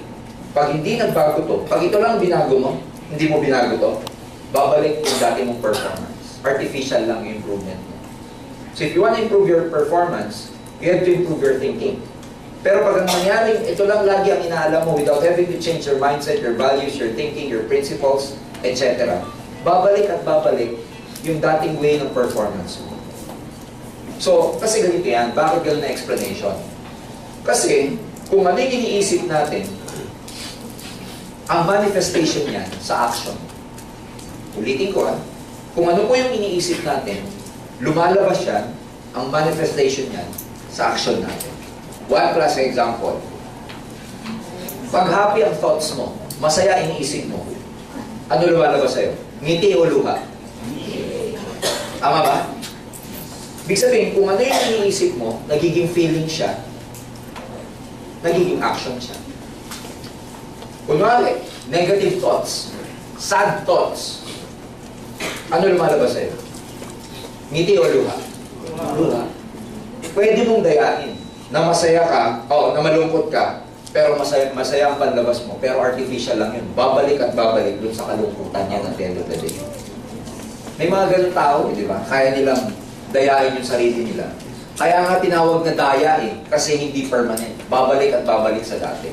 Walang pinagkaiba yan kung tuturuan namin kayo, pero yung mindset mo dati pa rin, yung tuturo namin sa inyong skills, babalik ka rin sa dati na parang wala kang skills kung hindi mo ito babaguhin. So ito muna, babaguhin mo muna itong thinking mo. Ano itong thinking? Yan yung tinuturo sa NDO. Always be positive. Yung thinking na kasi exciting results in advance. Yung thinking na may mangyayari sa'yo sa negosyo to kahit na walang nangyayari sa ngayon. Kasi yung mangyayari sa'yo, hindi pa sa ngayon, kundi sa darating pa lamang. Yun yung mga thinking. Ang thinking dito, sakripisyo lang muna. Ang thinking dito, yung alam mo na, lahat ng ginagawa mo, may kapalit pagdating ng araw. Para lumabas yung top performance mo. Halimbawa, thinking mo, you're always positive. Pag lagi kang positive, one good thing about being positive, kahit wala ka pang result, ang sipag-sipag ng isang taong very positive. Ako nakita ko sa maraming mga distributors, kung pwede lang i-rewind ang buhay, tapos na may video lang ang buhay, i-rewind ko buhay ko para ipakita sa inyo ano yung tsura ko 14 years ago. 14 years ago, when I was starting my network, when I was starting my building, isa po sa advantage ko is that naka-mindset ako na alam ko may mangyayari sa akin dito. Naka-mindset na ako, day 1 pa lang. First day pa lang. Naka-mindset na ako na magsasucceed ako. It never occurred to me na hindi ako magsasucceed. Yan yung lagi kong sinasabi during na NDO. Dapat dito pag nagsimula kayo, sa utak pa lang, tapos na. Dito pa lang, alam nyo na dapat na 100% magsasucceed kayo. Tinatrabaho na lang natin. Yes. Ngayon, kung dito pa lang, gulong-gulo ka. Magsasucceed ba ako? Mukhang hindi. Alam niyo ba yun? Kaya totoo yung pagdadalawang isip Kasi pag nagdadalawang isip ka, ang galaw mo, half-hearted din. Tama ba? Kunwari, di ba may tinatawag na pagdadalawang isip sa Tagalog? Yung pagdadalawang isip, ang impact niya sa performance mo, hesitancy. And ang kabaliktaran, ang commitment kasi, ang kabaliktaran, hesitancy. So you can just imagine, pag nagdadalawang isip ka, ang galaw mo, alanganin. Pag ang galaw mo, alanganin, makukuha mo yung result mo, hindi. Hindi. So, it's not just about, performance or action. It's more about thinking. So, magbabago ang performance mo, magbabago ang action mo, pag binago mo ito. Huwag tayong magdadalawang isip. Dapat dito pa lang, kahit nagsisimula pa lang kayo, naka-mindset na kayo na magsasucceed kayo. Totoo po ito sinasabi ko sa inyo. Kahit mag-isa pa lang ako nung time na yun, kasi everybody starts as one in networking. Tama ba? Yes. Kahit nag-iisa pa lang ako nun, alam ko na magsasucceed ako. Ang advantage ko naman, wala pa ako sa aim kasi ganun na po yung thinking ko. Meron akong habit na I excel in everything that I do. Kahit nung nasa college ako. Pag may pinasok ako, I excel in what I do. Nag-working student ako, I was almost an employee of the month because meron ako natural tendency to do well in what I do. Ibig sabihin, kahit na, nagsisimula pa lang ako, na-mindset ko na yung sarili ko, wala pa ako sa aim. Wala pa ako sa networking, ganun na ako mag-isip. So, naging advantage sa akin kasi pagpasok ko ng networking, I use that kind of thinking. Sabi ko, pag ginawa ko to, magsasucceed ako. Nag-iisa pa lang ako, alam ko na magiging successful distributor. Guess what? Pag ganun ang thinking mo, the whole universe will rearrange itself to make it happen for you. Ulitin ko pag ang thinking mo ganun, na 100% magsasucceed ka, the whole universe will rearrange itself to make it happen for you. Ang hindi ko malimutang kwento, meron akong downline. Downline ko to Hindi ko alam paano ako magsasucceed sa networking. Basta ang alam ko, magsasucceed ako. Hindi ko alam kung paano. Nag-gets niyo siya? Iba kasi yung alam mo, hindi. Ang alam ko, magsasucceed ako, but I do not know saan nakukuha ng tao, Sino magpapamanager sa akin? Sino magpapag-global ambassador sa akin? Sino magiging leader ko? Basta alam ko lang, magsasucceed ako. Wala akong skills. One time, nagkaroon ako ng home party. Tingnan nyo ito kung blessing, kung gano'ng kagandang blessing. Yung upline ko, number 1 ng aming networking company before. Well, pag number 1 ang upline mo, hindi advantage yan. Kasi pag number 1 upline mo, sa laki ng grupo niya, ang dami niyang tinutulungan. Tama ba? Kung isa ka sa downline niya na direct, para makakuha ka ng schedule sa kanya, kailangan advance. You know what I'm saying? Kasi dahil sa laki ng grupo niya, ang dami niyang direct. Itong mga direct niya, tutulungan niya, bibigyan niya ng schedule. First come, first serve. So kung sino yung una nagpa-schedule, pupunta niya. Alam mo, one time nagpa-schedule ako home party. Binuksan sa akin yung ano niya, yung organizer. Sabi ko, pare, pwede ka ba sa Sunday? Sabi sa akin, bro, pasensya ka na. Tignan mo itong schedule ko. Nakabook ako for the next 3 weeks. Paano ko tutulungan nung 3 weeks from now pa home party ko? Nakuha niyo? So I decided, sabi ko, hindi ako pwede maghintay kung kailan maging bakante ang upline ko. Bilin ko rin yan sa inyo. Huwag niyong hihintayin kung kailan maging bakante ang upline niyo para tulungan kayo. Kasi kung hihintayin niyo kung kailan siya bakante, nakatali ang negosyo niyo sa schedule niya. Eh kung bakante siya next month pa, next month ka pa may activity. Kung next month ka pa may activity, tama yan. Mabilis kang magiging global ambassador dito. So don't depend your schedule to the schedule of your uplines. If you can learn it by yourself, if you can learn it fast, do it by yourself. So I decided, sabi ko, hindi pwede ito. Dapat matutong mag-home party. Ang ginawa ko nun, para lumakas ang loob ko, meron akong home party, let's say, sa isang linya. Lahat ng direct ko na iba, sinama ko sa home party na yun. Kaya siya, para meron akong moral support. Home party ako. Garahe lang home party. First time na OPP ko yun. Lahat ng suot ko, hiram. Hiram ang low sleeve ko, hiram ang pantalong ko. Wala akong pera, hiram lahat sa kuya ko. Yung kuya ko may trabaho, hiram lahat. Guess what? Isa dun sa audience ko matanda. Hindi ko malimutan tong pangalan, Tita Tessie. Tita Tessie, matanda na. OPP ako. Tapos siya yung state, sabi sa akin ganito. Sir, pwede ba dun sa lugar namin next time, pagka ako nakapag-ipon, pwedeng mag-invite at ipaliwanag yung ganyan. Sabi ko, po, tita, pwede po. Yung pala, upon conversing with her, sa tanda niya, taga Valenzuela, nagtatrabaho sa Valenzuela City Factory. Factory ng ketchup. Kung alam niyo po yung maliliit na ketchup ng Jollibee. Ayan, yun siya nagtatrabaho. Si Tita Tessie happens to be, siya yung pinakamatanda doon sa factory na yun. At lahat ng kasamaan sa kanya, nanay-nanayan siya. Na kung ano yung sabihin niya, sinusunod. Isipin mo dahil doon kay Tita Tessie sa matanda na yun. Doon ko po nakuha yung pinakamataas na posisyon doon sa kumpanya namin dati. Dahil sa nag-iisang tao. Ang point ko doon ganito eh. Dahil sa kagustuhan kong maging successful, hindi ko alam, siguro God Himself sent that woman to my home party because God saw the commitment in my heart that I really want to become successful. So He rearranged the universe and made that woman attend my home party. Hence, that woman made me so successful in network marketing. Nagkasa ibig ko sabihin? Yes. So may pangyayaring gano'n. And guess what? Umatid. Lumaki grupo ko. Tapos nagkaroon pa ako ng ibang grupo. Guess what? Nag-quit din. Pero ang lesson doon, parang ibinigay lang sa akin ng Diyos yun para makatawid ako. Ginawang instrument para makatawid ako sa gusto kong puntahan. I did not know. Hindi ko alam paano ako magsasucceed. Basta, I believe dun sa God knows the desires of our hearts. If you want it so bad, again, the universe will rearrange itself to make it happen for you. Kaya ulitin ko, dapat dito pa lang. Tapos na tayo, ha? Ngayon, kung dito pa lang, nagdadalawang isip pa kayo. Ha? Matawas kayo. Di ba? You have to, meron yung tawag na meditate, mag-soul searching kayo, magdasal kayo, para, lumabas yung type ng commitment na yun sa inyo. You know what I'm saying? Yes. Are you learning? Yes. Now, yun yung thinking, kaya yung baguhin yung performance mo.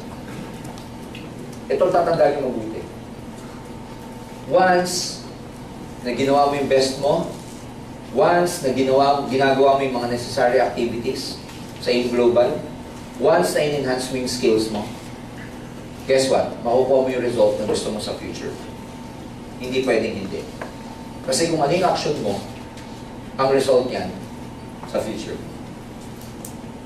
So if you want to change your future, change your action. If you want to change your action, change the way you think. Ito naman ang magic niyan. Ang thinking mo is being impacted, ibig sabihin is being affected by your future. So if you see a very positive future, ano thinking mo? Positive. If you see an exciting future, ano mangyayari sa thinking mo? Exciting din. Kung alam mo may mangyayari sa'yo, ano thinking mo? Very positive ka. Pag malabo tingin mo dito, malabo ito. Malabo ito. Tawa niya? Pag ito wala kang makita dito, wala kang rin makita dito. Wala rin lalabas dito. Paikot-ikot lang yan. Nag-gets niyo ba?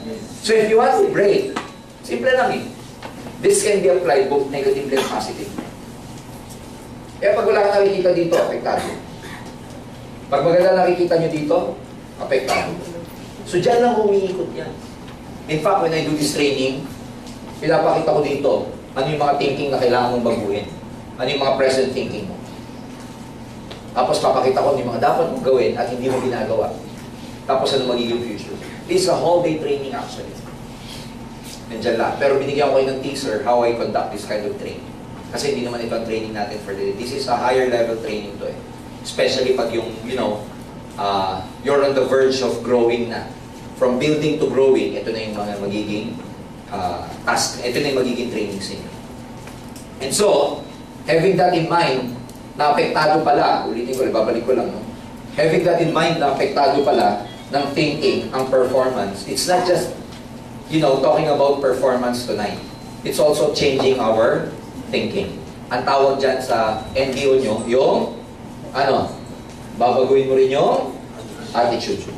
Because if you change your attitude, that's the only time you can, enhance your skills. Are you learning? Yes! So, pupunta tayo sa skills. Okay? So mamaya na to. Babalikan ko na lang yan. Well, I can discuss it with you. Nai-training na ba dito? Well, this is a basic training. Ang tawag dito mga pitfalls in network marketing. Mga dangers sa network marketing. There are 9 deadly pitfalls. Okay? 9 deadly pitfalls of beginners. Bakit beginners? Again, nasa stage tayo? Nasaan? Building. And when you're building, nasa beginner stage ka. So ito ang iiwasan yung mga pitfalls. Kumbaga sa biyahe, mayroong mga lubak-lubak, may mga, butas-butas. Iiwasan. Reinventing the wheel. Tayo mag-invento. Reinventing. Do the system as it's supposed to be done, not the way you think it should be done. Ang networking ko for the last 60 years has been proven to be, a system na talagang very effective. Maraming mga distributors, maraming tao, when they go into this business, when they join this business, they're very creative. And sometimes they have so many things in mind para mas mapadali yung negosyo nila. Well, let me tell you, instead of, being creative to your idea, why not just follow a proven system para lalo ka maging successful? So, kaya nga meron kasabihan na always follow your upline kasi yung uplines nyo, yan po yung roadmap to success. Because the shortest road to success is following people who are already successful. So, of course, we acknowledge your creativity, but let me tell you, hindi rin natin, ino-oppose, hindi rin natin sinasubdue yung mga gusto maging creative in their network. But, huwag kang mag-deviate. When you say deviate, huwag kang lilihis dun sa basic. So, always consult your uplines pagdating sa mga gagawin niyo. Do not reinvent the wheel. Number 2, procrastination. Ano yung procrastination? Putting off till tomorrow what can be done today. Yung manana habit ba? Yung procrastination, let me tell you, sa networking, napakabilis po ng oras. Napapansin niyo ba? Napapansin niyo ba? Ang bilis. Before you know it, tingnan niyo, March ako nandito na naman ako. Nakaka-6 na buwan na tayo, June na po. Before you know it, end of the year na. And pagka ikaw, lagi ka nagpo-procrastinate, ang magiging kalaban mo dito, panahon. At pag panahon ang naging kalaban mo, maiinip ka. Pag nainip ka, ang temptation para mag-quit, mas malakas na. So ano point ko? Dapat maging productive kayo everyday. Yan ang root of all failures. If you want to succeed, change must happen first. The present is dependent on what you did in the past, and the future will be determined by what you do now. Yan yung kwento ng isang bata, di ba, na bago pantalon niya. Okay? Kasi grade 6 siya, magpa-first year na. From grade 1 to grade 6, lagi naka-short pants. So first time niya magkaroon ng pantalon. Kaya lang, dahil ang haba ng pantalon niya, pasok ka na bukas, sabi nung bata, ipapagutol ko to sa lola ko. Punta siya kay lola, lola, yung pantalon ko po, mahaba po ng 6 inches, pakiputulan po. Sabi ng lola, apo, mamaya na, nagluluto ako. Pagkatapos ko magluto, puputulan ko yan, huwag ka mag-alala.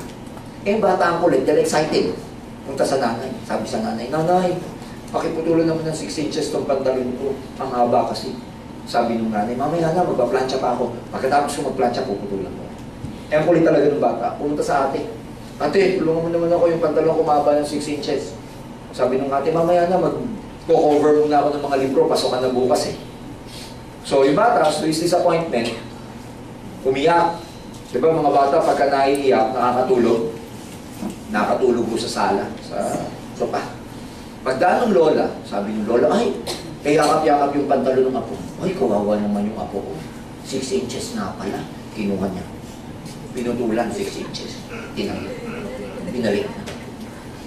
Napadaan yung nanay. Ay, kawawa naman yung anak ko.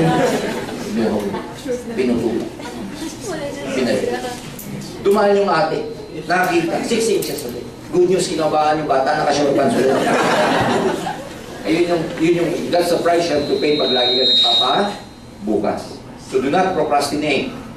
Ano pa? Ayan, marami mga tao ito. What's in it for me? They do not know what is waiting for them in Engr Global. Di ba kanina may pinag-usapan tayo? See exciting results in advance. Look at your future. Marami tayong nandito sa stage na, what's in store for me? Ano ba naghihintay sa akin sa inyo? Hindi nila alam. Kung hindi niyo po alam ang naghihintay sa inyo sa negosyong to, please find out. Talk to your uplines, attend trainings, attend C-cells, attend anniversary rallies. Doon kayo sa YouTube, ng rally natin, kung hindi kayo nakapunta ng ating rally ng 5th year anniversary, para makita nyo kung ano yung mga bagay na naghihintay sa inyo dito. Because pag hindi nyo alam kung ano yung mga bagay na naghihintay sa inyo dito, tatamadin ka. Wala kang gana mag-network, wala kang gana kumausap ng tao. In fact, ang energy naman ng mga beginners, alam nyo sa nagagaling, doon sa nakikita nilang future. Ako ang energy ko, bakit ang sipag-sipag ko mag-recruit?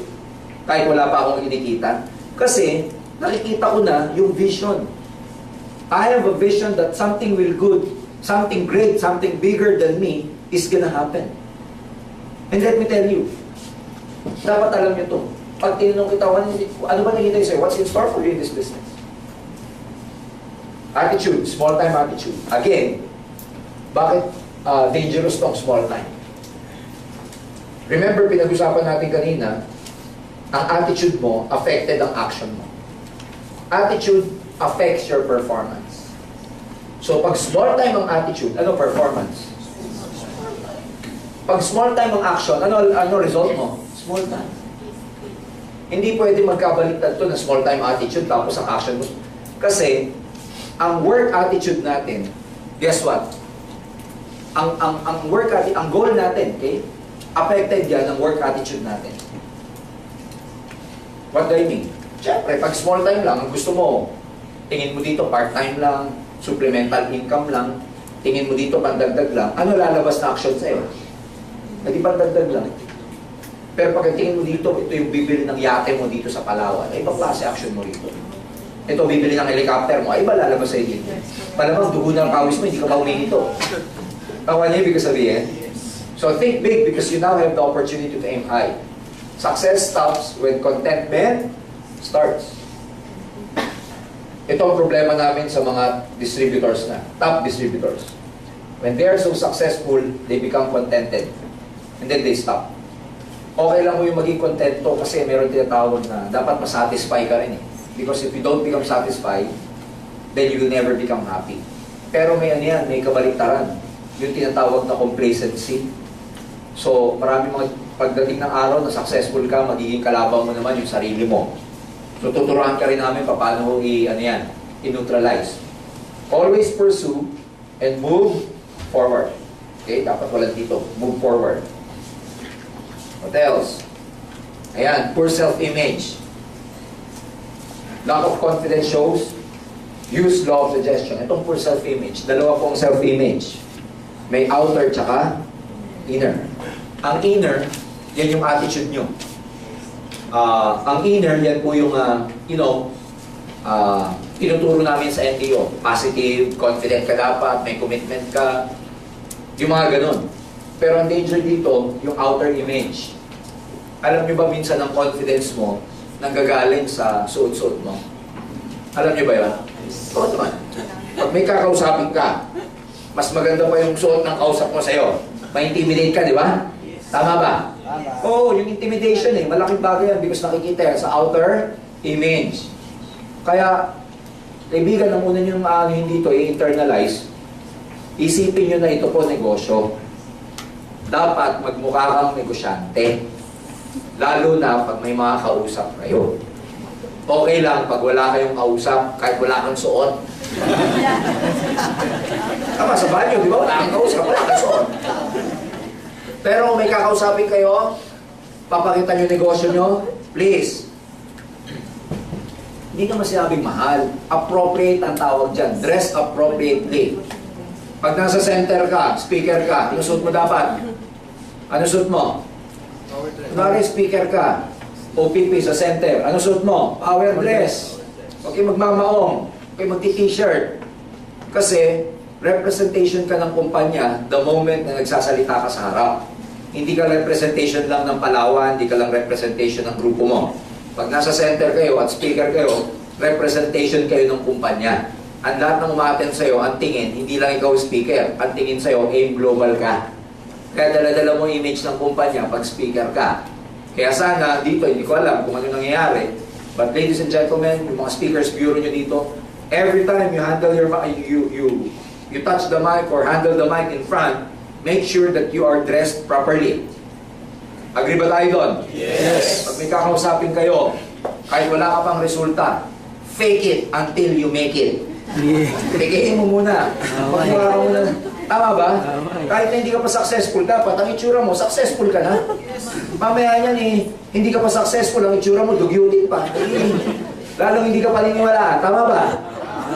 Kaya dapat, mga kaibigan, pati yan, tinuturo yan dito, ano yung tamang combination ng kulay. Papagupit kayo. Ang kuko nyo, dapat walang lupa. Mamaya niya, pala yung OPP nyo, sabi ng prospect mo, ano ba naman to, may lupa ang kuko. Bago kayo marap sa prospect ninyo, tingnan nyo muna hinilan nyo. Mamaya niya, sabi sa'yo ng prospect mo, Brad, habang nag-i-speaker ka, habang nag-OPP ka, one-on-one, sinabi sa'yo, kilat ka, Brad. Text-text na lang, pwede. Text-text. Okay ba? Nakakatawa yan, pero kung kayo prospect, di ba? Napaka-sensitive nyo rin. Nung kayo prospect, tinitignan mo yung sponsor mo, tama ba? From head to foot. Grabe ka makapag-judge. Nung pumunta ka sa center, hindi ka maka-scan. Tama ba? Ganyan din yung mga first-timers ninyo. Kaya, number one, dapat magkaroon ka ng magandang self-image, both inside and out. Pagandahin nyo yung center. Paano nyo pagagandahin yung center? Well, by dressing up properly. Kasi pagka ang environment ng lahat ng umattend distributors, nakasuot ng maganda, pagka may mga dumadating ng mga distributors din, may isip nila maganda yung negosyo kasi disenteng tingnan. Hindi naman kailangan mamahalin o formal na formal, kaya lang iba yung impression na professional tsaka decente. Do you agree with me? Subukan nyo yun, mag-present kayo na naka-postura kayo. Mas nagkakaroon kayo ng credibility para magpaliwanag. Kahit wala ka pang resulta, kahit wala ka pang iPad na pwede mong ipakita yung BTC mo, kasi hindi pa pwedeng ipakita dahil zero pa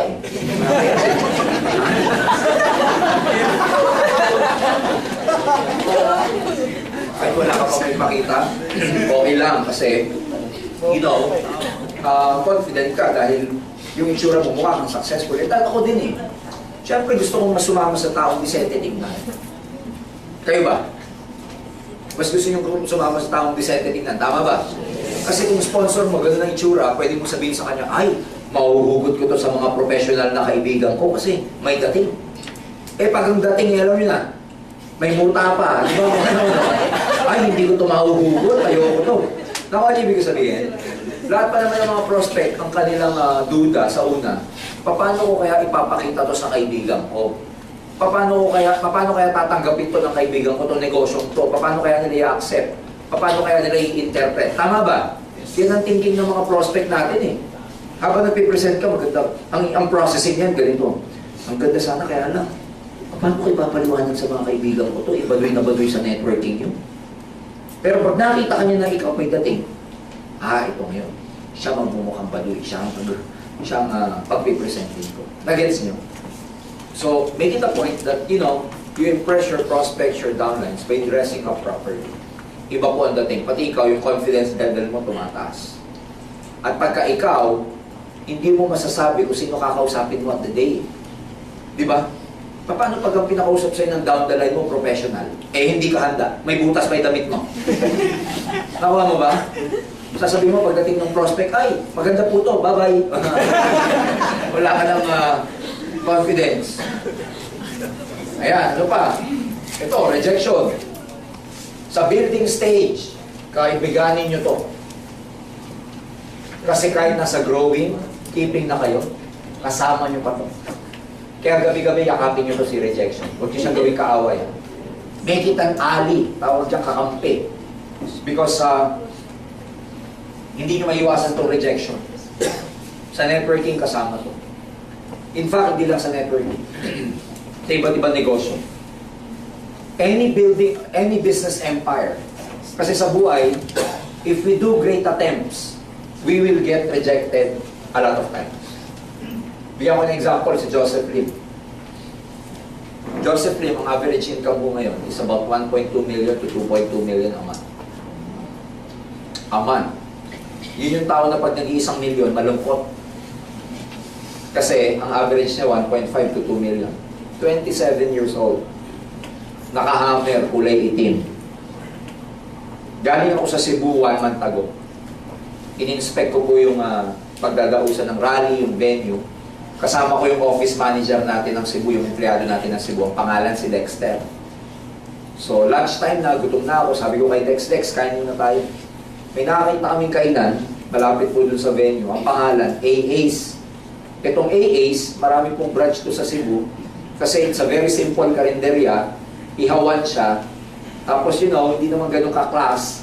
Parang ano lang siya, yung typical na hindi aircon, kawayan ng bamboo ang upuan, bamboo ang lamesa. So, kumain kami doon.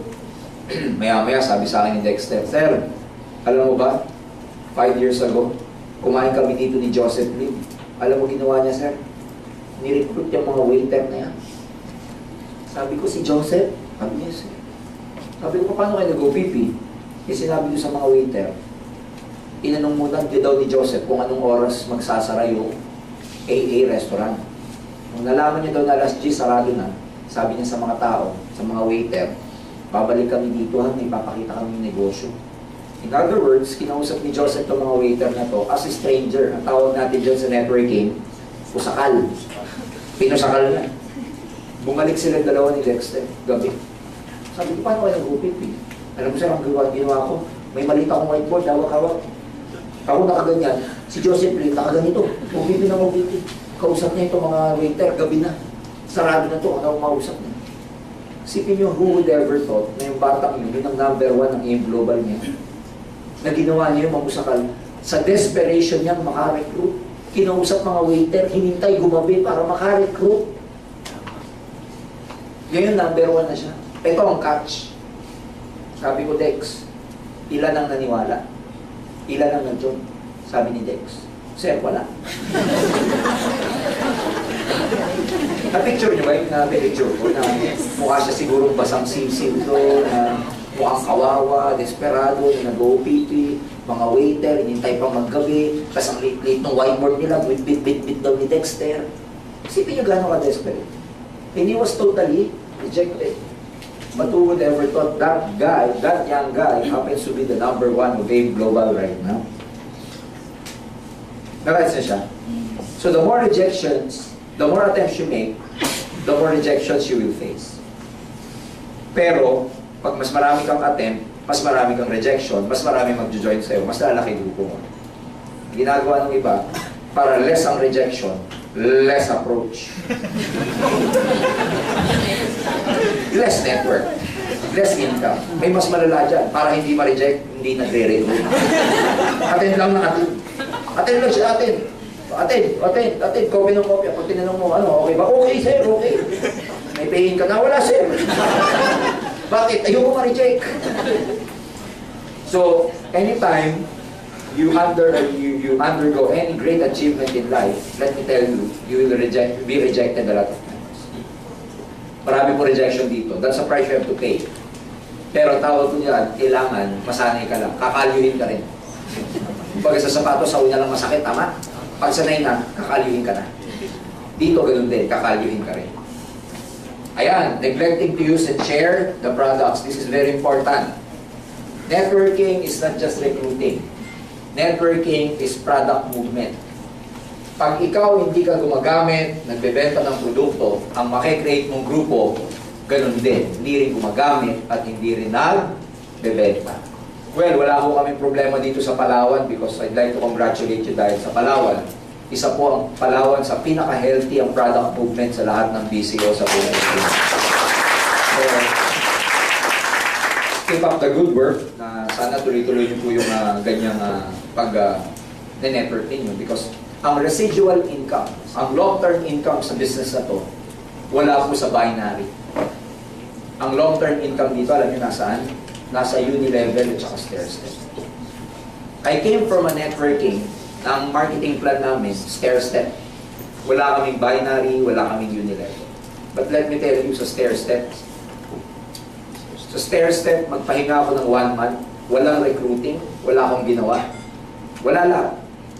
Healthy product movement lang. I'm making a lot of money because of that. Even if my downline stops recruiting. Kasi ang acid test, when you say acid test, ang real test ng healthy network, itong itatanong mo sa sarili mo. If recruiting stops today, will I still make money? If ang sagot mo, no, then you have a very unstable network. Pero pag ang sagot mo, yes, even if I stop today, I will still make money, ibig sabihin, healthy ang product movement sa loob ng network. Kasi, kahit walang recruiting, pag ang mga tao gumagamit ng product, kumikita ka pa rin ba? Yes. Nandun ang long-term income, nandun ang royalty income. Ano yung royalty income? An income that even after the work has been finished, you're still getting paid. Tapos na yung pagre-recruit mo, binabayaran ka pa rin. And kayo ba, gusto nyo habang buhay kayo nagre-recruit? Gusto nyo ba habang buhay kayo nagdi-direct? Dapat matapos yan. Dapat dumating sa point na ikaw, nandun ka sa El Nido, nag-i-snorkeling ka, 1 buwan ka sa ilalim ng dagat, kumikita ka pa rin. Ganun dapat. Hindi yung nag-i-snorkeling ka, 2 oras pa lang, kailangan mo nang umahon kasi magpe-pairing ka pa. Tama ba? Dapat we can never be slaves to, recruiting until the last days of our lives. Kailangan, it has to stop. Ang recruiting, yung binary, dinesign yan actually, para kayo, kahit bago pa lang kayo, kumikita na kayo by pairing. Pero ang real na dapat maging kitaan, alam nyo kung nasaan? Nasa stair-step at uni-level dapat. So, work on that because ako, from a networker's point of view na lumaki sa stair-step na marketing plan, believe me, at the peak of my network, even if I stay in the States for 1.5 months, I don't do anything. Even for 6 months, because I lived in the States for 6 months. Nag-stay ako sa States ng 6 months. For the next 6 months, wala akong ginagawa sa network ko sa Pilipinas, wala akong ginagawa sa network ko sa Dubai, sa Belgium, Netherlands, Luxembourg, sa Italy, sa Singapore, sa Taiwan, sa Hong Kong. Hindi ko pinupunta ng mga downlines ko doon. Email, etc. As long as my product movement. I was making money for 6 months while I was having a vacation of my life in the States. Pero kung lagi kang pairing-pairing, makakapagbakasyon ka, hindi. Hindi. Eh lalo pa naman yan, ganito yan. Pag kumikita na kayo ng malaking pera dito, Bibili kayo ng property. Hindi nyo maiwasan. Bibili kayo ng kotse, bibili kayo ng bahay. Eh, may monthly yun. Tama ba? May monthly ba yun? Yes. Yung monthly, saan mo kukunin mo? Di ba kukunin mo yun sa networking mo? So ngayon, para may pangbayad ka doon, ang kinukuhanan mo, halimbawa, puro doon sa pairing mo, hindi ka nga hinihinto sa kaka-peri-peri-peri para bayaran yung mga payables mo. O di, para ka ng slave, hindi ka tulad pagka-healthy ka, kahit nung mga panahon na yun, may payables ako, kahit wala akong mga recruit, dahil lang sa product movement ng network ko, overriding commission ko lang, kumikita na ako pambayad ng mga payables ko. Yun ang residual income. If you wanna retire here happy, let me tell you this. Do your network na healthy ang product movement. Because as for me, ako mga kaibigan, hindi healthy yung lagi kayong nagre-recruit na doon manggagaling ang income ninyo. Dapat manggaling ang income ninyo sa unilevel at saka stair-step. Clear ba tayo doon? Yes. Pangalawa, yun ang pinakamasarap ipamana. Kasi yung mga magiging anak natin, hindi tayo sigurado kung magkakaroon sila ng skills na katulad ng skills natin sa pagre-recruit. Tama ba? Pero kung healthy ang product movement mo, yung account mo, nung pinamana mo sa kanya, kahit hindi siya marunong mag-recruit dahil sa product movement, may pamana ka sa kanya. Pero pagka ikaw puro recruit at namatay ka, hindi mo naturuan yung anak mo, hindi nag-NDO. Paano kikita? Kaya sa'yo ibig sabihin? Okay, number 8, listening to dream stealers. Well, that's very basic. Number 9, abusing your sponsor. Sponsor is not supposed to do the work for you. Hindi dapat trabaho ng sponsor yung trabaho na dapat sa'yo. Your sponsor is a coach. Your sponsor is a guide. He is not a slave. Give importance and respect your uplines. If your sponsor is weak, take action and assume leadership. If the sponsor is strong, be grateful. Ito, tinuturo ko ito sa kultura ng grupo. Kasi darating ang panahon, kailangan magkaroon po ng magandang, respect and love na genuine. Kasi at the end of the day, lagi ko po sinasabi to, it's not how much money you make one day. It's who you become when you get there. Kikita kayo ng pera dito, let me tell you this. A lot of you will become wealthy here. Ang question ko dun, magiging ano ka naman pag yumaman ka rito? Wala rin kwenta yung pagyaman mo kung naging masamang tao ka naman. Wala rin kwenta yung pagyaman mo kung along the way marami ka rin nasaktan. So for me, preserve your relationship with your upline and downline. If you have to choose between money and relationship, let me tell you, choose relationship. Kasi kinikita ang pera, pero ang relationship, hindi pwedeng kitain. So protect your relationship, upline, downline, respect each other, love each other, and again, do not abuse your sponsors. Maliwanag ba yun? Yes. Are you learning? Yes. Okay. Let's go to the main part. This is building your dreams. Do you have dreams? Do you have dreams? Yes. Do you like your dreams to come true? Yes. You want to realize your dreams? Yes. Yan yun, building your dreams.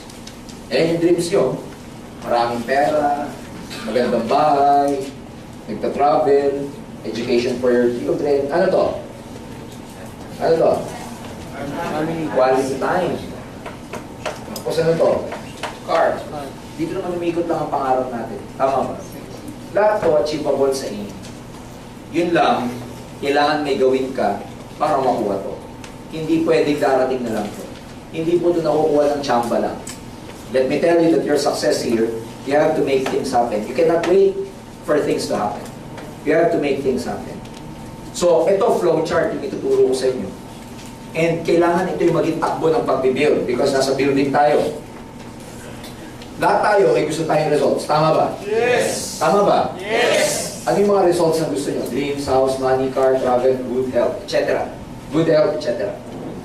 At this point in time, itong mga result na to, whatever it is, I want you to write down the results that you like in that sheet of paper you're writing on. Ano yung mga results na gusto mo? Ano yung gusto mong makuha result sa aim? Ano yung mga results? Hindi ko alam, baka yung iba sa inyo gusto 50,000 lang. Something, itong result na to hindi ito yung katulad nito. Result na sa palagay mo, may inspire ka, gaganahan ka. Something that is doable for you. Something that will compel you to move and talk to your prospects. Something that, will remind you every day to work hard dahil sa result mo. Sige, bibigyan ko kayo ng 2 minutes. Sulat niyo yung result na gusto niyo. Ano ba? 50,000 sa savings ba? Ano ba? 100,000 monthly income ba? Ano yung gusto niyo result? Gusto ko mag-retire, gusto ko na mag-resign sa trabaho kasi I'm really, fed up with working for someone else. I don't know kung ano yung result na gusto niyo. Ako, kung tatanungin niyo ako, 14 years ago, ano kung gusto kong result? Ang gusto kong result nun, gusto kong kumita ng 50,000 and give 25,000 per month to my parents so that my parents can stop working already. Simple lang yung goal ko yun, pero every day, yun po yung nag-inspire sa akin para mag-work, mag-network. Gusto kong kumita ng 50,000, yung 25,000 sa parents, 25,000 sa akin. In that way, kasi pag nabibigyan ko sila ng 35,000 consistently every month, then I can tell my parents to stop working. Kasi dati, ang living expenses namin, 25,000. So, kinumpit ko na yun. So, kung makakapagbigay ako sa nanay ko lagi ng 25,000, hindi na nila kailangan magtrabaho. Yun ang result na gusto ko. So, something that will motivate and inspire you. Not necessarily BMW or, mansion. Something that will really inspire you. Now, yung mga result na yan, doable yan sa inyo. Pero again, katulad ng pinag-usapan natin, kailan magmamaterialize to? Ngayon o sa future? Ngayon o sa future? Sa future magmamaterialize siya. Pero you have to understand na bago nyo kitain o bago nyo makuha yung results na yan, may panggagalingan yan. Sa manggagaling yan bago kayo magkaroon ng income dito. Sa manggagaling yan bago kayo magkaroon ng magandang cheque sa Engr. Sa manggagaling yan. May panggagalingan yan. Kasi yung iba, dito lang nakafocus. Tapos nagtataka ba't di nila kinakukuha pa. Kasi may panggagalingan yan. Bago mo makuha to, makuha mo muna yung nandito. Itong blankong nandito. Ano yan? Palagay nyo. Ha? Network. Mangyayari lang itong result pag may network. Kasi dyan galing ng commission eh. Tama ba? Dyan galing yung pambili ng mga to. Tama ba? O pwede ba kayo magkaroon ng result na wala nito? Imposible yun. So dapat magka-network kayo. Ang tanong, ano yung nasa network? Ito yan. Mamaya pag-usapan natin yan kung ano yung nasa network. Saan galing ang network? Saan galing? Activity. Pag may ginagawa ka, nagkaka-network ka. Yung network, dyan nakukuha ang result. So, ang result galing sa network. Ang network galing sa action, sa task, sa activity. Saan galing ang activity? Sa plan.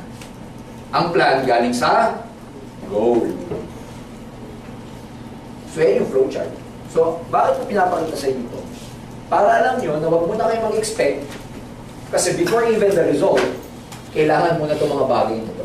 At tanong, gusto nyo ba malaman to? Yan yung skills. So, yan ang flowchart. Before my results, network, before the network, activity, plan, action. Sa madaling salita, pag walang network, wala nito. Pag walang activity, pag wala kang plano, sablay ang action mo. Pag wala kang goal, wala. Clear? Yes. Are you learning? Yes. Pero generic to. Bakit generic? Hindi ko alam kung anong goal nyo eh. Hindi ko alam kung anong result nyo eh. So ngayon, isa-isay natin yan. Ano laman ng network? Ang laman ng network, tatlong types. May users, may retailers, tsaka may networkers.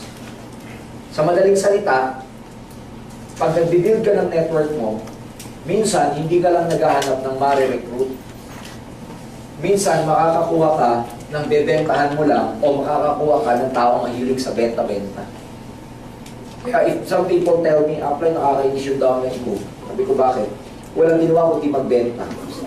Pag yung downline mo walang ginawa magbenta, so di magbenta, anong kategory niya? Anong kategory niya? Retailer. Huwag mo nang i-push na mag-network. Kasi sa network na, meron talagang sadyang gano'n na mag-retail lang. Nag-gets niya siya? Oo, nagre-recruit ka. Bakit ko sa inyo tinuturo to? Ayaw nung nire-recruit mo, ano gagawin mo sa kanya? Bentahan mo na lang. Diyan nakakalimut ang maraming networker. Kasi mindset nila, pag may nire-recruit, recruit lang. Hindi nila lang pag ayaw, customer yun. Pag di may points ka na, may commission ka pa. Tama ba? Yes. No. Huwag kayong makakalimot. To some people, ang focus nila, puro ito lang. Hindi. Minsan maghanap ka na retailer tsaka users. Again, ang healthy na network yung maraming users. So pag meron kayo nire-recruit at ayaw, convert them to users. Sometimes may marirecruit ka. Ang gusto lang muna magbenta-benta. Pero ang evolution niya, from benta-benta, one day, makikita niya rin yung picture of networking. In fact, meron ako mga downlines, kaya ako naging downline. Customer ko muna. Sa ganda po ng kanilang experience sa product, ang ginawa nila, kinwento. Nung sinabi ko sa kanya na pag nagkukwento ka, alam mo meron kang profit, ano ginawa niya? Kwento siya ng kwento kasi meron siyang 25%. By the time na nakikita niyang dumadami yung customer niya, ano na tawag sa kanya? Retailer. Ngayon, yung mga customer niya, gusto rin magbenta, saka ko siya na ngayon na i-convert into network builder. Pero saan mo na nauna? User. In fact, sa study ko, even in my former company, ang pinakamatibay na networkers, alam niyo kung sino? Yung mga naging users mo. Yan ang pinakamasarap na recruit. Yan ang pinakamasarap na networker. User muna bago naging networker. Hindi yan eh. Hindi mo matitibag kahit ano mangyari. It's not just about the finances kasi. Experience na sa product ang meron yan eh. Kaya kahit ganong negative ang abutin sa labas, wala. One example, yung mami ni John B. She's a very good retailer. Kasi meron siya experience sa product. She's a very good retailer, sharing ng product. Nakita niyo yung benefit sa customer niya ng kanyang mga produkto. That's why she's a very, very effective networker. Kaya kung sino yung effective na networker, evolution yan from user to retailer. Kaya minsan ikaw, pwede mo palang i-convert yung sarili mo to becoming a best networker. Ano yun? Maging heavy user ka ng produkto. Kasi pag ikaw, heavy user ka ng product, ang evolution mo from being a user to networker is very effective. Kesa dun sa ang pagkaka-join mo, purely networker ka lang. Iba kasi pag na-experience ka sa product. So ano hanapin nyo sa grupo nyo? Users, retailers, and networkers. Hindi lang ito tatlong type. Okay? Kaya yung may mga grupo dito na ito pa lang, may dalawa pa kayong hanapin. Kung meron naman dito, ito pa lang, meron pa kayong dalawang hanapin. So ibig sabihin, hanapin nyo lahat yan. Hindi pwedeng hindi. Clear? Yes. Ngayon, ang tanong, paano makakapag-produce ng user, retailer, tsaka networker? In other words, paano ako makakapag-produce ng network? Ito kasi mga to, tao to eh. Tama ba? Tao to bagay? Tao yan eh. Paano ako magkakaroon ng network? Ito ngayon yung mga activity. Paisa-isa to. Ito yung skills. Number 1, prospecting. Ito, ano to stages to, ibig sabihin. Chronological arrangement. Ibig sabihin, from step 1, step 2, step 3, step 4, to tinuturo ko. Prospecting. Pag sinabing prospecting, ano yan? Pag sinabing prospecting, example, pag pumunta kayo sa mall, pumunta kayo sa ibang bagay, pumunta kayo sa gathering, pumunta kayo sa handaan, make sure na yung antena nyo naka-on. Antena ba? Dapat i-turn on nyo muna yung antena na yan. Kasi yung prospecting, ibig sabihin yan, naghahanap ka ng prospect. Ang goal mo, makakuha ng phone number. Ang goal mo, makahanap ka ng kakilala. Ang tawag doon prospecting. And ito yan. Hindi ibig sabihin nagpo-prospecting ka, nag-i-invite ka na. Maraming dyan nagkakamali. Pinagsasabay ang prospecting at inviting. Alam nyo ba na minsan, magtatanim ka muna. Yung ibig sabihin, katulad yan, nakita kayo ng matagal mo ng kaibigan na hindi kayo nakikita. Ano gagawin mo? Re-recruitin mo ba kagad? Hindi. Tatanim ka muna, pari, kumusta na? Ano number mo? Pari, magkita naman tayo minsan. Labas naman tayo, inom naman tayo, kain ng catch things up muna. Alam mo, meron akong isang ganyan na networker na kilala in the name of Mylene at Danny. Top distributor to. Sipin mo last year to. Prospecting. Meron siyang laging kasabay pag nagpapaparlor siya. Naging kaibigan niya. Dahil naging kasabay niya, lagi, naging kachika-chika niya. Ano? Re-recruitin niya na ba kagad o hindi pa? Re-recruitin o hindi pa? Hindi pa. Hindi niya pa re-recruitin. Ito naman, ito, hindi naman exaggerated, pero hindi ko naman sinasabing ganito yung gawin nyo para lang malaman nyo yung idea ng pagtatanim. Hindi sabay sila lagi nagpapapalo. Naging magkaibigan na sila. Pero walang negosyong usapan. Nag-gets nyo? Kaibigan lang. May-ari pala ng garments factory ko. Okay? Nagkumakain sila, may asawa siya, may asawa si Maylin, nagdi-dinner sila together. Tanim lang. Walang recruiting, wala lahat, kaibigan lang. Hanggang nakita daw noon kung ano yung lifestyle ni Maylin, hanggang nakita noon kung ano yung lifestyle nila mag-asawa. Sila naman, nakikita nila yung lifestyle nito, lagi na sakit ng ulo. Kasi may pinupondohang cheque, sakit ng ulo ng mga empleyado, mga supplier, etc. In other words, mga kaibigan, hanggang ganun lang, walang recruiting. Na-recruit nila, alam nyo, after ilan? After 2 years, saka sila nag-join sa Engr. Ano tawag doon? Tanim. Hindi ko sinasabing 2 years din kayo magtanim, ha? Si Maylin, kaya niyang magtanim ng 2 years ng gano'n kasi successful na si Maylin. Ang lesson doon, yung tanim yung sinasabi ko. Minsan, pag may nakita ka prospect sa mall, sa beach, ito marami mga beaches, gathering, tanim ka muna, mga 1 linggo. Diyan siya ba? Kita muna kayo, coffee, etc. Wala muna recruiting, buhay muna. Meron tinatawag na form. Alam niyo yung form? Naituro na itong form? Oh, family, occupation, recreation, saka mo makukuha yung message. Kumustahin mo muna ang pamilya. Magkumustahan muna kayo tungkol muna sa pamilya. O next sa pagkita niyo tungkol sa trabaho naman. Pag nalaman mo yung trabaho niya, mahina. Maririnig mo ito. Pag narinig mo sa trabaho niya, hindi siya satisfied, ako, grabe to, malapit ka na. Nawa niyo? Recreation. Walang panahon sa pamilya, walang panahon sa mag-outing, walang panahon sa pagmumall, etc. Walang recreation. Kasi tali-tali sa trabaho, time freedom. Kasi doon mo makukuha yung message. Sa prospecting, meron din tinatawag na man. Alam niyo na yung man? A person of money or means. Person of authority and with need. So titignan nyo dito kung ano yung prospect nyo. Ang tawag dyan prospecting. When I go to the mall, ang eyes ko, ang likod. Kasi hindi malalaman kung sino yung mga makakasalubong. Tsaka ganito yan eh. Sabi natin kanina, pinag-usapan natin, huwag mong hintayin na yung sitwasyon na makibagay sa'yo. Ikaw ang makikibagay sa sitwasyon. If the situation presents itself na pwede ka magkaroon ng kaibigan, pwede ka ma-approach ng tao kahit stranger, go for it. Ako, I always do that in the bank. Pag nasa bangko ako, haba ng pila, ako ang dami ko nakakukuha dyan prospect. Tawa niyo ba? Yung iba, nagpumitira sa Meralco, sa Manila, kasi ang haba ng pila sa Meralco. Nakakakuha sila ron. Ang tawag doon, prospecting. Sa Davao, ang office natin sa Davao, 4th floor. Magmula ground floor hanggang 2nd floor, Pag-ibig. Alam niyo Pag-ibig? Yung nag-apply ng ang dami laging tao. Alam niyo mga distributor natin doon, ako tuwan-tuwa, ang dami nila nare-recruit, nag-apply ng Pag-ibig. In fact, meron doon, nag-apply ng Pag-ibig loan. Yung kalahati, pinang-pay-in, nag-7 hits. Nakuha nyo? So prospecting is very important. Skills yan, kaya dapat nagpo-prospect kayo. Prospecting, part ng prospecting, meron kayong prospect list. Kaya if you want to become distributor or top successful distributors here, dapat may prospect list kayo because very basic of prospect list.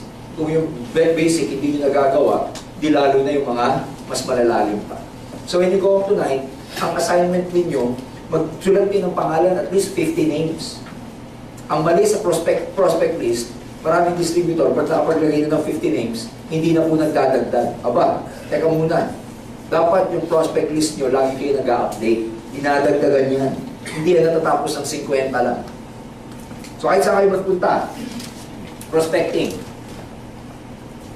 Pag sale sa galeria, sa office natin, lagi ako nasa mall niya kasi ang daming nagpupuntang mga tao sa mall pagka-sale, tama? O hindi mo sasabi doon, baka may kaibigan ka maligaw. So wherever you go, pag may birthday, minsan nasakit ng mga networker, Ipapahinga na lang nila kaysa umattend ng birthday. Itutulog na lang. Dapat masipag kayo sa mga social gathering kasi sa mga ganyan kayo makaka-recruit. Kaya magmula ngayon, lahat ng wedding, lahat ng anniversary, binyag, pupuntahan nyo. Totoo yan. Let me tell you this. Kung nasa networking kayo, dapat ang circle nyo lumalawak din. Because darating yung panahon, maubusan kayo ng prospect. Take it from me for 14 years. Kaya ngayon, ano ginagawa namin? Mga networkers, nag-enroll sa gym.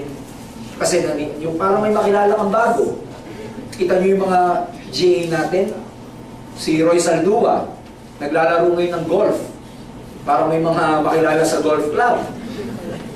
Kailangan, lakihan mo rin yung ano mo eh. Kasi after a while, masasaturate mo yung mga prospect mo eh. So dapat magdagdag ka. Yung iba, sumasama ng Lions Club, JCs, para lang magkaroon ng prospect. You get what I'm saying? So, prospecting ang tawag doon. Okay? Oh. Second stage, pagkatapos ng prospecting, ano gagawin mo? Mag-recruit ka na. Recruiting means sponsoring. How do you recruit people? Ha? How do you recruit? Sa nagsisimula ang recruiting. Nagsisimula ang recruiting sa invitation. Ang goal nyo, pagdating sa recruiting, ang goal dito, i-present ang OPP. Pag nasa recruiting stage na kayo, your goal is to present the OPP. Pag nasa prospecting ka, your goal is to get the number para magkaroon kayo ng communication when to set an appointment. Ang goal sa prospecting, masama mo lang siya sa prospect list mo. Pero pag nasa prospect list na, ang goal mo naman ma-recruit. When we say sponsoring or recruit, dapat ma-presenta ng OPP. Now, paano ba na-presenta ng OPP? May tatlo paraan yan. Although mamaya, meron akong sasabihin mamaya, no? Dito sa pagdating sa presenting. Ang goal mo pag nagre-recruit ka, ma-presentan siya ng OPP. Ulitin ko ang goal mo ang goal ng recruiting, ma-presentan. So simple lang. The more presentations you have, the better. Pero magkakaroon ka ng maraming presenting or presentation pag marami kang nare-recruit. Marami ka lang nare-recruit pag marami kang prospect. So saan sila magsisimula? Prospecting. Kaya alam mo pinaka-importante sa lahat dyan kung ano? Prospecting. Yung mga tao na uubusan ng mga recruit, kukunti kasi ang prospect, dito sila mahina. Sa skills, kung meron na ibibilin sa inyo ngayong gabi, hindi ito muna. Start with prospecting. Magparami kayo ng prospect. Win friends, get numbers, get referrals. Pati yung kaibigan ng pinsan mo, gawin mo kadikit. Lahat ang goal mo ngayon, ganituhin. Pagkatapos mong kausapin, bili mo sa kanya, pare, dahil nag-meet na tayo ngayon, ganito na tayo, Lahat, kahit acquaintance lang, pagkatapos, nakuha na yung number, pare, tayo na, Kailangan maging close mo. In other words, kailangan do your best na magkaroon, madagdagan ang prospect listing. Ang networking, tandaan nyo mabuti ito. Numbers ang networking. Ang operation dito, numbers. The more, the better. Mas marami kayong kakausapin, mas maganda. Pag kukunti lagi kinakausap nyo, network, maliit. Remember, bakit siya numbers? Hindi lahat ng mga kakausapin nyo maniniwala. So, saan nyo kukunin? Sa numbers. Like, kung ang batting average, 10%, sa 100, ilan ang meron ka? 10. Kung sa 10, 10%, ilan ang meron ka? Isa na. Sa 5, ilan ang meron ka? Kalahating katawan. Hindi naman pwede yun. Nakuha nyo ba? Numbers. Don't expect na, don't play with luck. Some people, they'd rather, play with luck na, okay lang, baka swertihin ako. No. Nakukuha to sa numbers. Sa numbers nyo lagi kukuha. So, ano yung sa recruiting? Diyan po ang pasok yung invitation. Invitation like what? Ang pinakamahirap ma-invite yung kaibigan na alam na networking. Tama ba? Pag sabi ng kaibigan nyo, pare, alam ko na yan. Alam ko na yun. Amoy networker ka, Brad, sabi sa'yo. Hindi ka pa nagsasalita. Ang pinakitaan. May mga ganong prospect, ang galing mga amoy. Yung papasok ka pa lang, gaganito ka lang, pare, oh, wag. Inumusan ka, walang yan. No. O, paano pag may kaibigan ka, halimbawa, ganito? Ako ang teknik ko ganito. Pag sinabi sa akin na, pare, ayoko talaga ng networking, nakaten na ako niyan, ayoko ng recruiting, blah, blah, blah. Lahat na ng reason sa mundo, inaabot mo na. Pero kaibigan mo, ako ganito ginagawa ko, sabihin ko sa kanila, Brad, alam mo sa networking, yung recruiting ko, blah, blah, blah, wala akong time, blah, blah, blah. Sabihin ko sa kanila ganito, total kaibigan naman kita. Kung meron ako isang favor na hihingin sa'yo, sa buong pagkakaibigan natin, kung may isa akong pabor na tatanawin ng malaking na utang na loob sa pagkakaibigan natin, pagbigyan mo lang ako one time, sama ka sa akin, pakita ko sa ito. Pag hindi mo nagustuhan, hindi na kita uulitin. Pero ulitin ko, kung meron akong one favor na hihingin sa'yo, sa buong buhay ko na to, Brad, sama ka sa akin, pakita ko lang. Pag ikaw narinig mo yun, sama ka hindi? Sama. Kasi sa buong buhay na pabor na eh. Mabigat na yun eh. Pagkakaibigan na itinaya eh. Tama ba?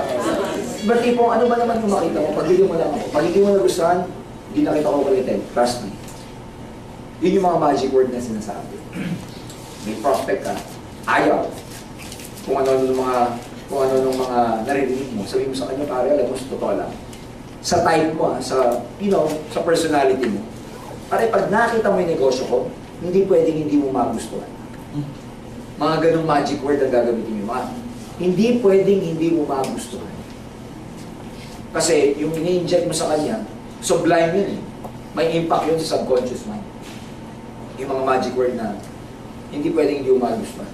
Kailangan makita mo siya. 1 hour lang, pagbigyan mo lang ako. Pag hindi mo nagustuhan, hindi nakita ko ulit. Yun yung mga ginagamit ko before. May mga invitation na, trust me. Gagamitin mo yung trust factor. Pare, kung ano man narinig mo sa networking, pare, huwag na yun ang tignan mo. Ako nag-invite sa'yo. Siguro naman may tiwala ka sa akin.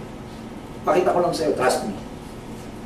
Yung trust factor na gagamitin mo. Kasi minsan, ayaw nila, hindi naman dahil sa'yo eh. Ayaw nila dun sa idea ng networking. Kaya ano gagamitin mo? Ikaw.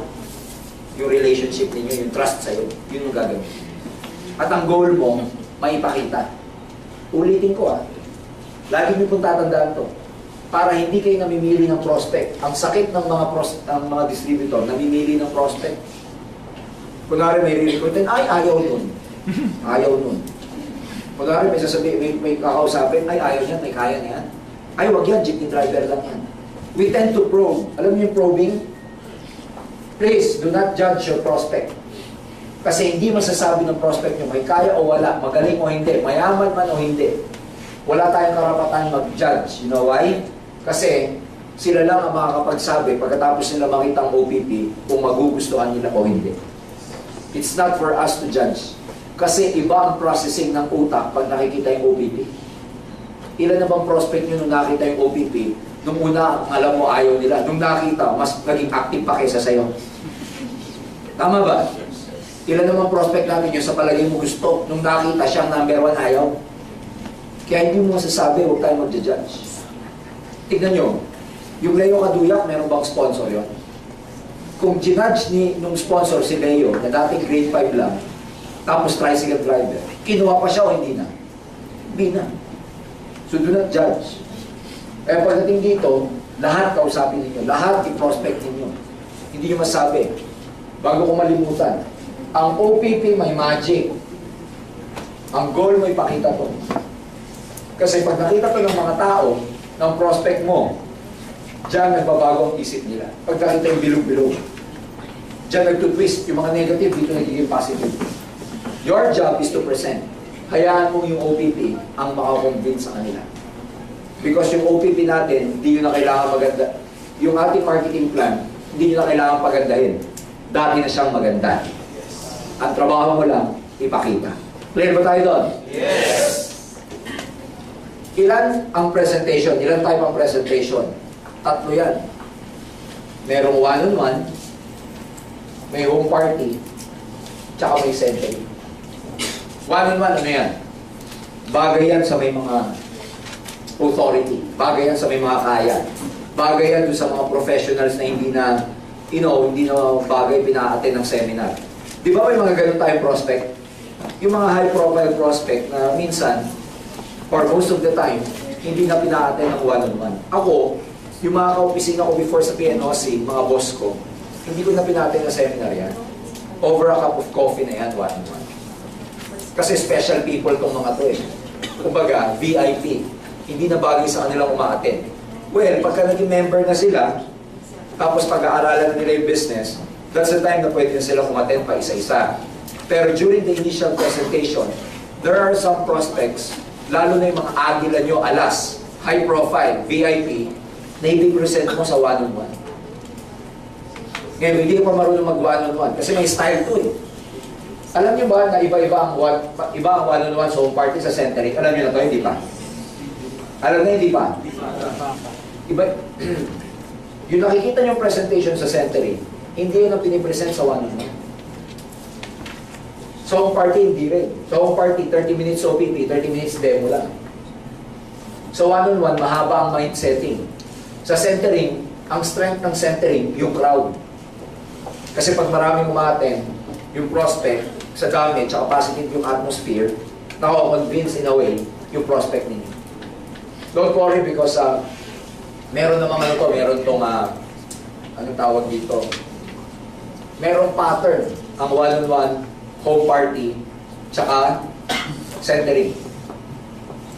Yung one-on-one tsaka home party na, na pattern, na presentation, don't worry, email ko na lang kay John V para mabigyan ng bawat isa sa inyo. Gusto niyo ba yun? Yes! So, meron doon, babasahin niyo na lang. I don't have to present it here anymore kasi mahaba yun.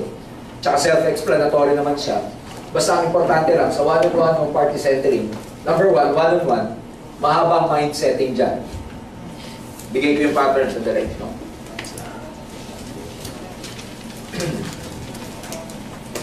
Okay. One-on-one. Well, sa lahat naman to. Sa lahat. Ito ang pattern ko sa lahat. Number one, part one, pag nagkita ba kayo ng prospect o nag-present ka sa home party, sa one-on-one o kaya centering marketing plan kagad, networking kagad, company profile agad. Okay. Ano una? Ang pinakauna, alam nyo, testimonials, ano pa, sharing, how did you join, etc. Itong portion na to, ang tawag dyan, mind setting. Okay? Ano yung nasa mind setting na yan? Sharing, building rapport. Alam mo yung rapport? Pag nag-one-on-one kayo, hindi naman kagad OPP. Rapport muna. When I say rapport, kumusta na kung ano ba? Kumusta? Saan ka nag-work? Kumusta work mo? Kumusta trabaho? Etc. Blah, blah. Ang tawag sa rapport, palagayang loob muna. Especially sa one-on-one. Nagpapalagayang loob muna kayo. Mind setting. Nagets nyo? Parang ganito yan. Ako, hindi ako bumubunot ng ballpen at papel sa one-on-one. Hindi ako nag-OPP. Kung sa mind setting pa lang, hindi ko siya na-convince. The moment na binunot ko yung papel, yung ballpen ko during one-on-one, ibig sabihin yung kausap ko, in the bag na. Hindi ako nagpe-present ng OPP pag siya, hindi ko pa nakukuha. Nandiyan sa ibig sabihin, ganun ako ka-effective mag-one-on-one. Pag one-on-one kita at nilabas ko yung ballpen ko, half convinced ka na ibig sabihin. Bakit ako ganun? Again, kasi nga 14 years na ako. I don't expect you to do that. You will do it practice by practice. So darating ang panahon, kami, ganyan ako, yung sponsor ko. Lahat ng downlines ko, alam yan. Pag nasa isang restaurant kami, kunwari sa galeria, karamihan ng tambayan ng mga networkers dyan, from yung coffee bean, o kaya itong Gloria Jeans. Pag nagko-coffee ako sa coffee bean at meron akong prospect, yung mga downlines ko nasa ibang table, kasi meron din silang one-on-one. Tinitignan nila ako. Pero the moment na bumunot ako ng papel, makikita mo mga noon nila gumaganito. Gumagano na. For them, alam na nila na in the bag na yung kausap niya. The moment. Pero pag hindi ko nilabas ang ballpen ko, Hindi ako mag-aaksaya ng oras sa tao. Nagets mo yung ibig sabihin? As a networker, I'm prouder than my kausap. Mas mayabang ako kaysa kausap ko. Pag ayaw mo, wag. Something like that. Kasi pinapakita ko sa'yo, opportunity. Hindi ko kailangan magmakaawa. Yes, di ba? Because I know what, alam ko kung ano nandito eh. Tama ba? So, una, mindsetting muna. Pag na-mindset mo na, ganito yung pattern. Okay? Number 2. Saka mo palang yung OPP. Ang OPP, ang pattern niya, number 1, don't forget, company profile. Okay? Ano yung nasa company profile? Ilang years ang aim, sino may-ari, etc. blah blah blah. Number 2, concept ng networking. Huwag niyo kakalimutan ipaliwanag to. Ano yung concept ng networking? In-example ba dito sa OPP yung kay Lucio Tan? Hindi. Lucio Tan? Nababanggit? Ayan, concept of networking yan. Okay? Halimbawa, si Lucio Tan ito. What is networking? Ang networking ganito. Ikaw to, dalawa yan. Pwede kang magbenta, pwede kang mag-recruit. Sa benta-benta, maganda siya kung may benta. Pero pag wala kang benta, wala kang kita. Kaya dito sa networking, yung ginagawa namin, nag-e-expand. Just like any traditional business, mag-e-expand ka muna. O mag-e-expand ka to para lumaki negosyo mo. Pero imbis nang i-open mo, tindahan. Halimbawa, meron kang hardware. Kung gusto mo lumaki yung hardware mo, magdagdag ka ng hardware. Halimbawa, meron kang taxi. Kung gusto mong lumaki kita mo sa taxi business, magdagdag ka ng taxi. Pero imbis na taxi o tindahan ang i-open mo dito, gagawin mo dito tao. Magre-recruit ka. Kailangan itong bilog-bilog na to, maipakita nyo.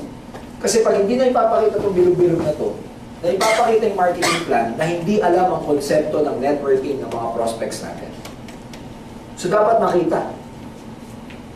Pag ito, yung kaibigan mo, nag-recruit, okay? Ikaw, nag-recruit ka, yung mare-recruit mo, dalawa rin ang option niya. Pwede siyang magbenta, pwede rin siyang mag-recruit. In other words, sasabihin mo sa prospect, pag ito pinadami ko, pag ito tinuloy ko yung cycle, nadami to hindi? Nadami hindi? Ano ang networking?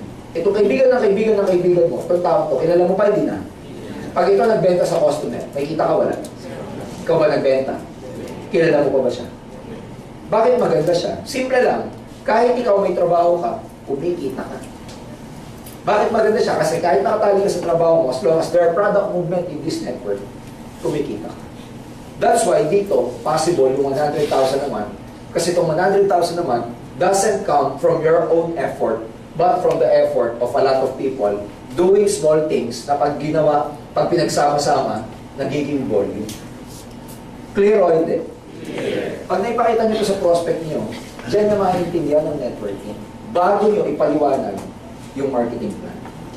Guess what? Walang pinagkaiba to sa negosyo ni Lucio Tan. Lucio Tan to. Example ko negosyo niya yung Fortune Tobacco. As Lucio Tan, manufacturer, siya ba nagbibenta sa customer? Hindi. Binabagsak niya pa yun sa wholesalers.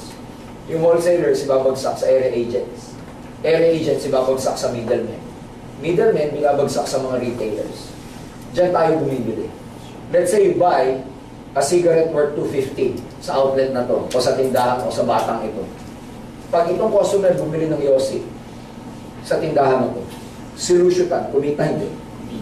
Siya ba mismo nagbenta? Si Lucio Tan ba, kilala ko to? Ito, kilala si Lucio Tan, pero si Lucio Tan, hindi kilala ko. Pero kumita siya.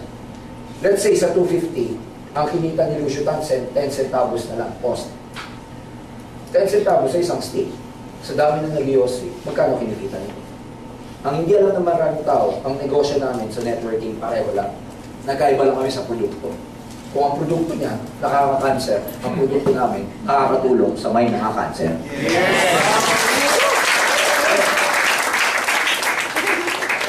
Ganun ko paliwanag ang po na. Yung ba yata ngayon na nakita yung concept na yan? Tama ba? Saka nyo ipapaliwanag yung marketing plan. Oh. Saka yung OPP. Ang OPP tatlo. Ang marketing plan tatlo. Ano yun? Ha? Ako, pag nag-explain ako ng marketing plan, makikita nyo bukas. In-explain ko muna yung binary.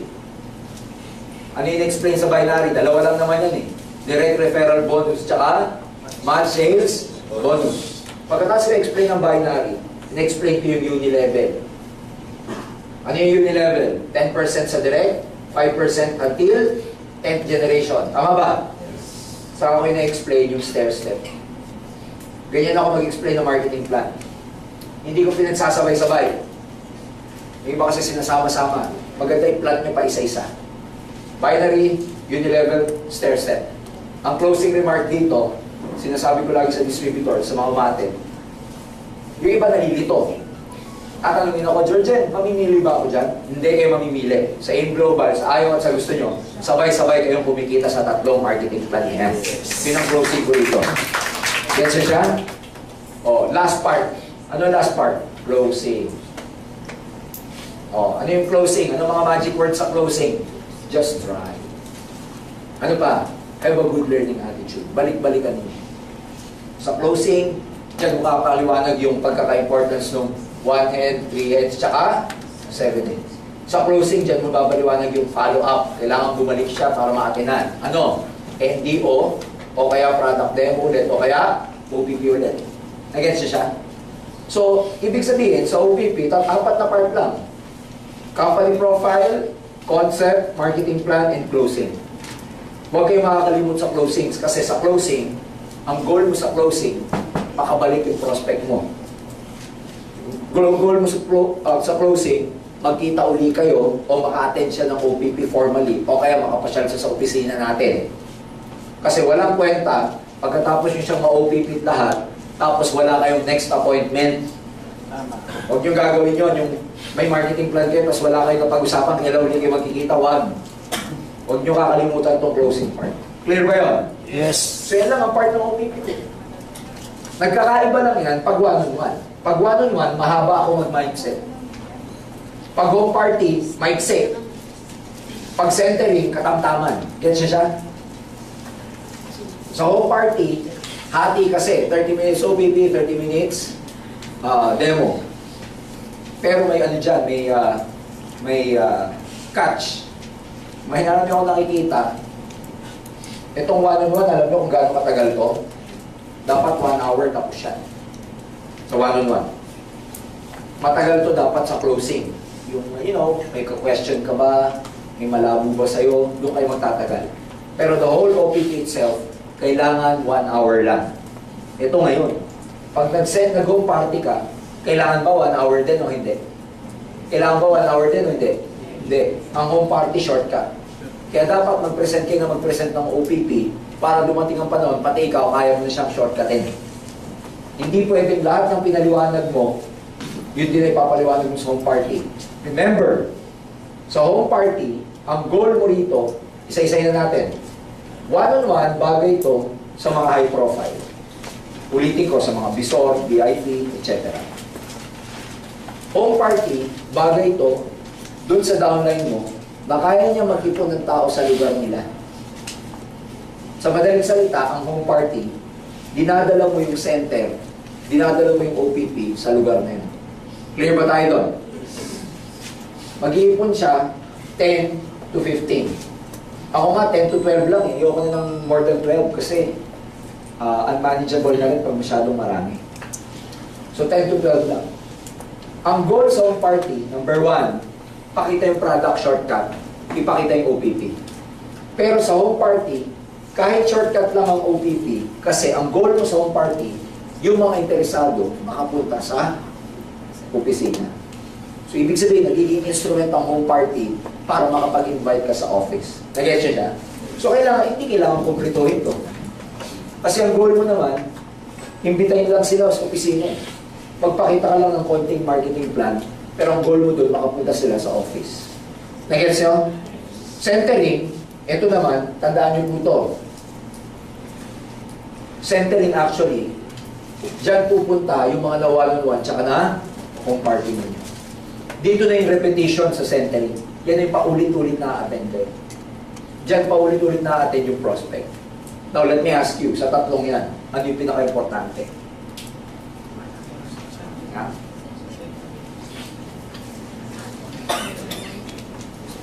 Sa tatlong yan, ano yung pinaka-importante? Guess what? Sa tatlong yan, ang pinaka-importante, yung tatlong yan. Tama. Dapat meron po kayong activity ng tatlong yan. Unhealthy ang network na isa lang dyan ang ginagawa. You should be doing all at the same time. Okay? So, alternate. Kung wala kang one-on-one, dapat may home party o centering ka. Kung wala kang home party, dapat may one-on-one ka. Kung wala kang one-on-one, dapat may centering ka.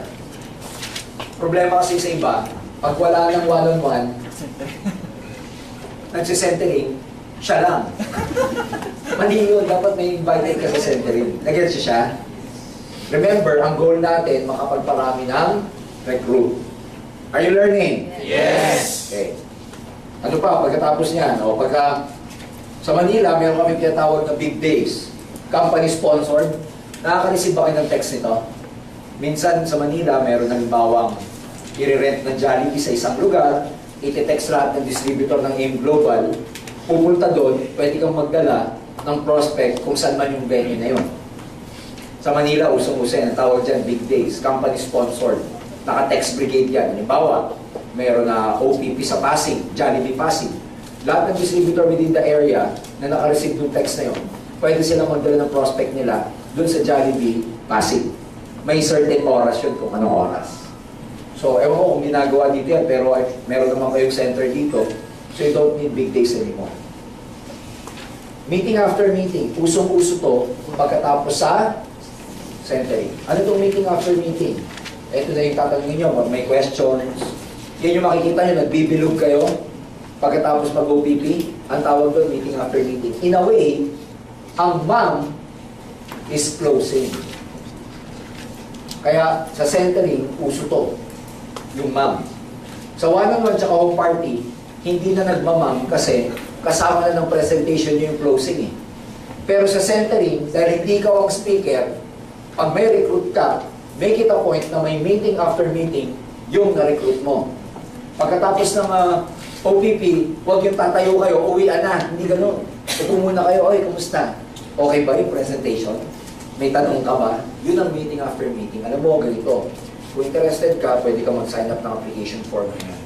Tapos, paliwanag ko lang sandali yung global package. Pakiliwanag mo ulit yung global package. Paliwanag mo ulit yung 3 heads, saka 7 heads. Paliwanag mo, kailangan maka-attend siya ng NDO. Ang closing remark mo, kailan ka pwedeng bumalik? Pwede ka ba sa Thursday? Kasi may NDO dito sa Thursday sa gabi. Nag-get siya? So yun ang meeting after meeting. Huwag pauwi ng prospect nang hindi na meeting after meeting, especially pagtapos nyo sa center.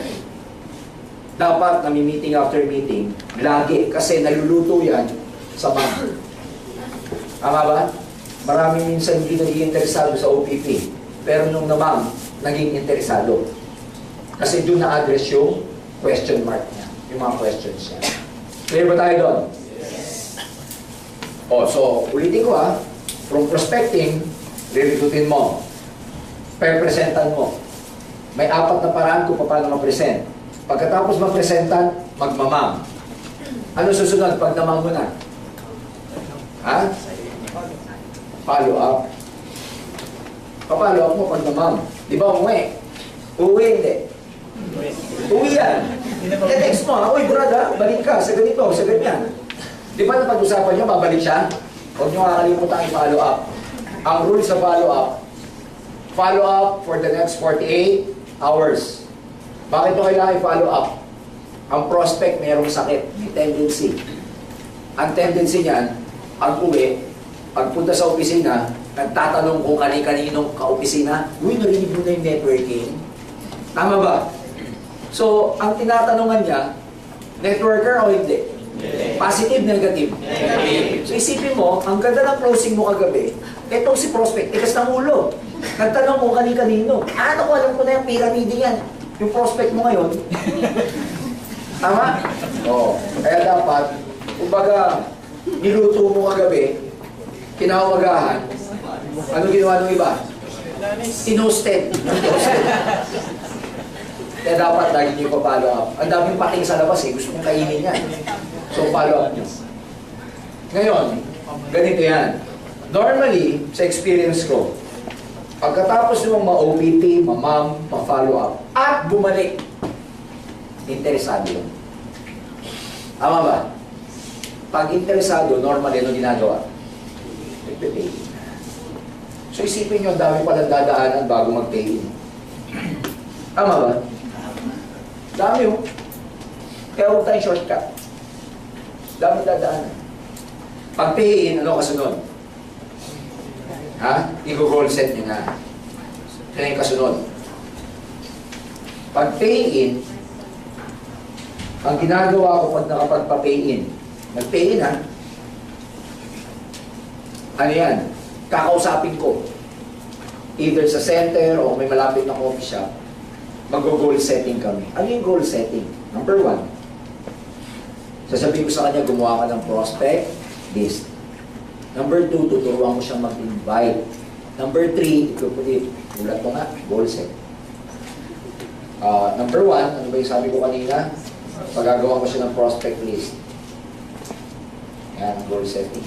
Number 2, how to invite.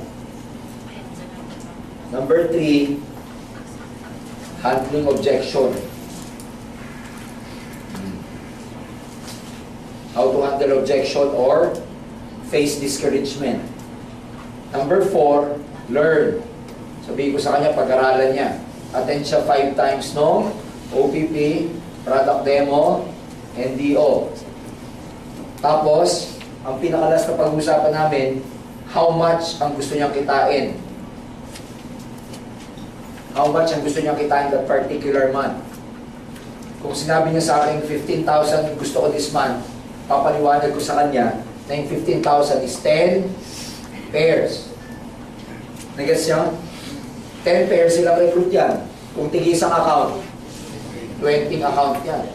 So sabi ko sa kanya, kung 20 ang magpipay-in sa'yo, dapat damihan mo ang prospect mo. Yan ang goal setting. Parang piniprepare mo siya para gawin niya rin tong activity na to. Kasi siya mismo yung napapay-in nyo, iikot sa activity na to. Nag-gets niya siya? Okay. Stage. Yung downline mo, ang goal mo sa kanya, ikaw to, downline mo si A. Ang goal mo sa kanya, matuto rin siya. Kasi alam mo na hindi pwede ikaw lagi ang magpapaliwanag para sa kanya. So part ng job mo, tulungan siya, help him build, pero while helping him build, you have to also teach him. So dalawang goal mo. Nagkakamali yung maraming distributor pag ang ginagawa, help lang. Pag tinutulungan mo lang, hindi ka na duduplicate. Ang goal mo kaya mo siya gustong turuan para yung ginagawa mo, magawa na rin niya. You have to clone yourself. Because ang leverage nangyayari lang pag yung downline mo, nagagawa na rin yung nagagawa mo. Pag hindi nagagawa ng downline mo, yung nagagawa mo, mapapagod ka. Ikaw lahat. Remember, you have to multiply yourself. You only multiply yourself pag nagtuturo ka kasi ang goal mo ma-duplicate. Clear ba tayo? Now, imagine nyo mabuti ito. Pag lahat ng downline nyo naduduplicate kayo, pag lahat ng downline nyo nagagawa yung nagagawa nyo, ano ibig sabihin nun? Ang buong grupo mo, ang daming activity. Pag ang grupo mo maraming activity, maraming one-on-one, maraming OPP, maraming home party, ano nangyayari sa network mo? Lumalaki. Nagiging mabilis to. At one point, alam nyo, nung ako nag-network, weekly nag-goal setting kami ng leaders ko. Pinaplat namin ang lakad namin. Isang weekend, isipin nyo ba naman ha? Meron ako isang line, isang leg, nag-goal setting kami ng leaders. Pinlan ko sa kanya, like we goal set for Friday. Anong mga activity natin this coming Sunday? Kasi dati, Sunday ang heavy sa amin dahil yan yung weekend eh. Yan yung, maraming kong party. Yung taon ko, pinakitaan ako, pinlat sa akin. Pag sinabi pinlat, pinakita. Pinakita sa akin. Sunday, sa isang araw, ang home party niya sa buong grupo niya. 14 home parties in one day. Bakit namin kailangan pag-usapan? Para division of labor. Sa 14, ang kaya ko yung 3. Siya naman ang kaya niya, 3 rin. So meron pang ilan? Meron pang 7, tama? Pinagati-hatihan niya ng downline niya. Meaning sa isang araw, may 14 activities sa isang network ko lang. 14 ang nag-home party. 14 ang bibig na gumaganyan. Ano ang translation niyan sa network? More users, more retailers, more network users. Bigger result. Let's think about the other ways. Paano kung ako lang ang marunong mag-home party? 14 ang home party. Mapupuntahan ko lahat, hindi. Kaya there needs to be a duplication. Your network will fly, lilipad ang network ninyo pag kayo natuto mag-isa mag-OPP. Kasi the moment matuto ka mag-isa mag-OPP, yung mga magiging downlines mo, iduduplicate ka. Pero pag lagi nag-OPP sa'yo, upline mo, wala kang maduduplicate ang downline mo sa'yo. So ako, mas bumilis ako noon nung natuto ko mag-OPP. Kaya ang goal ko sa bawat isa sa inyo, ipag-goal ko, na kailangan kayo lahat, maybe about 2 to 3 weeks from now, kailangan marunong na kayo mag-present individually ng marketing plan without your uplines. Doon kayo to take off. Believe me, as long as yung upline mo nandyan, yung confidence level kasi sa atin, mas maganda pag yung upline ko kasi magaling na yung upline ko. Totoo yun. Pero ang worry, ang danger doon, pag upline mo lagi yung gumagawa, yung skills mo hindi na di-develop. And your upline can only do so much. Hindi niya kayang gawin lahat. Kailangan at the end of the day, ikaw, magamit mo yung pinaka-importanting instrument natin, yung ballpen at papel na gagawa mo mag-isa. Ako, gumaling ako mag-OPP sa harap, kasi sabak batak na batak ako sa one-on-one tsaka home party. Ang maganda naman, pagka nag-OPP kayo, hindi naman alam ng kausap nyo kung nagkakamali kayo eh. Kaya okay lang magkamali. Ngayon, hindi man naniwala, okay lang. Napag-practicean nyo naman. Tama ba? Kaya mga gamit, sabi sa offline, kasi hindi mo kasi naman, hindi ko tuloy na pa-pay. Okay lang, napag-practicean mo naman. Kasi minsan ang confidence, minsan ang mga downlines, laging sa'yo. Hindi naman magmamaterialize yun ganun lagi. Kung laging ikaw, ang tawag namin dyan, kailangan paunti-unti, matuto yung downline. Alam niyo mga eagle, sa discovery ko napanood ko eh, yung mga inakay na eagles, normally, yung mother eagle, she hunts for the, for the eaglets yung mga maliit na eagle. Ang ginagawa pa niya, pag nakakuha siya ng rabbit, yung beak niya, yung tuka niya, inaano niya, yung ginagawa niyang pino, yung bawat strip ng, let's say, laman, meat ng rabbit, para kumasya dun sa bibig ng mga sisiw. Ang galing, very caring. Pero habang lumalaki na, ginagawa pala ng nanay, para maobliga yung mga anak na umalis dun sa nest, habang lumalaki na, yung nanay, yung nest naka-design, na yun, habang tumatagal, may mga lumalabas na tinik. Yung nest, either nilalagyan nila ng tinik or whatever, para maging uncomfortable yung mga eagle na maliliit. Darating ang panahon, gusto na lang umalis doon kasi may mga tinik yung nest nila. So, ganun din dito. Kasi doon ka matututong lumipad eh. So, yung mga upline, pag nasa center lagi yung mga downline nyo, lagyan nyo ng tinik yung mga inuupuan nila. Para matutong lumipad.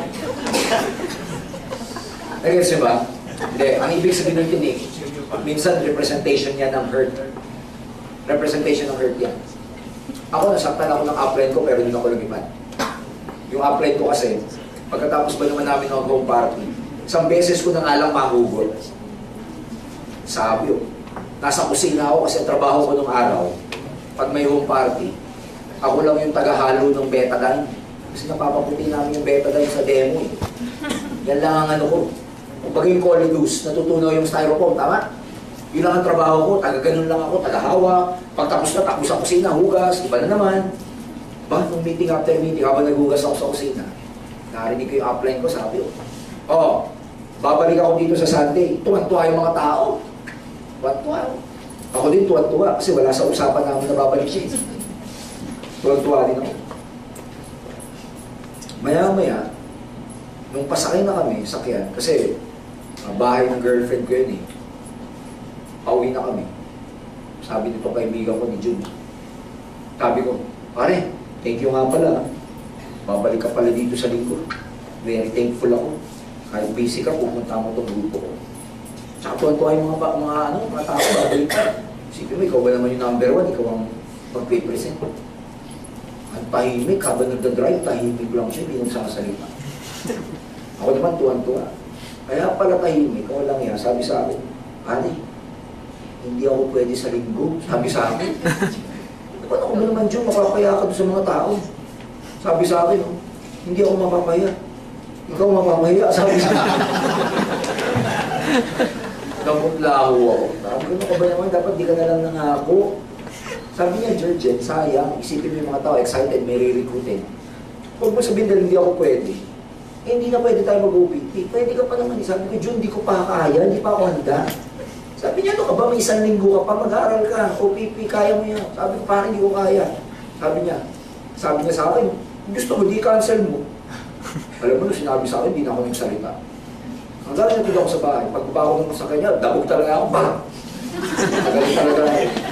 Ayoko na mag-OPT. Naisip ko na.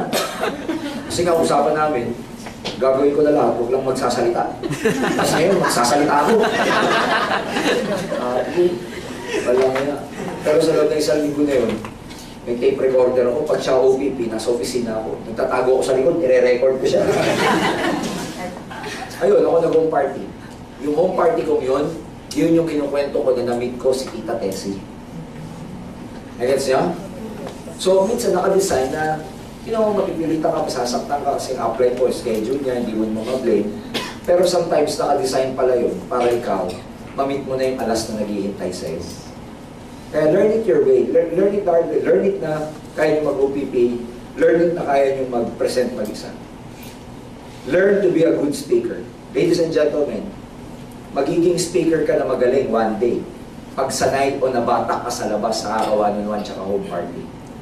Kahit pagbalik-balik ka rin yung marketing plan, kahit saan ka magsimula, parang puzzle, alam niyo puzzle, yung jigsaw. Pag kabisado mo na yung jigsaw puzzle, magsimula ka sa gitna o sa gilid, mabubuo mo ba siya? Pag sanay na sanay ka na. Ganun din ko. Masasanay kayo sa labas. Kaya huwag kayong mangingitlog lagi sa center. Pag lagi kayo nasa center, hindi kayo matututo. Kasi sa center, dependent ka sa speaker eh. Pero pag lagi ka nag-one-on-one at saka nag-go party, you learn it by yourself. Clear ba yun? Yes. Siyempre, ang huwag nyo kakalimutan turuan, yung downline nyo mag-retail. Kasi gusto natin siyang i-convert na healthy network in terms of product movement. Ayaw lang natin siya maging networker lang, na nagre-recruit lang. Gusto natin gumagamit, tsaka nagbibenta. Because ang pinag-usapan natin, mas nagiging healthy ang network pag healthy ang product movement. Ang long-term sa negosyo to, yung product movement. Ayan, natatapos na tayo. We go to the plan.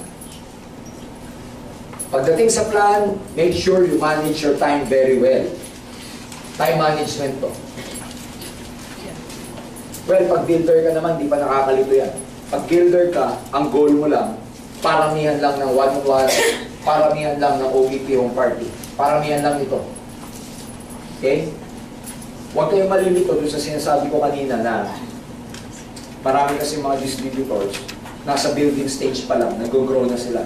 Mali ang time management nila. Pag beginner ka, alam mo goal mo? Bukod sa sinusuportahan mo yung existing group mo, ikaw, nagdidirect ka pa na nagdidirect. Alam niyo ba na pag dinrawing natin yung marketing plan o yung OPP, ganito yan? Alam niyo ba yan? O hindi? Ikaw to. Downline ka si A. Downline ka si B. Spill over mo si C. Kanino mo ilalagay si C? Pwede kay A, pwede kay B. Pero itong dinrawing ko to, pareho lang yan ito. Ikaw to, A, B, C. Tama ba? Tama ba? Yes. Kaya pag ako, nagdodrawing ng bilog-bilog na ganito, you know what I mean. Direct. So, ang goal mo, plan, time management, is to look for people na mag-a-active sa'yo.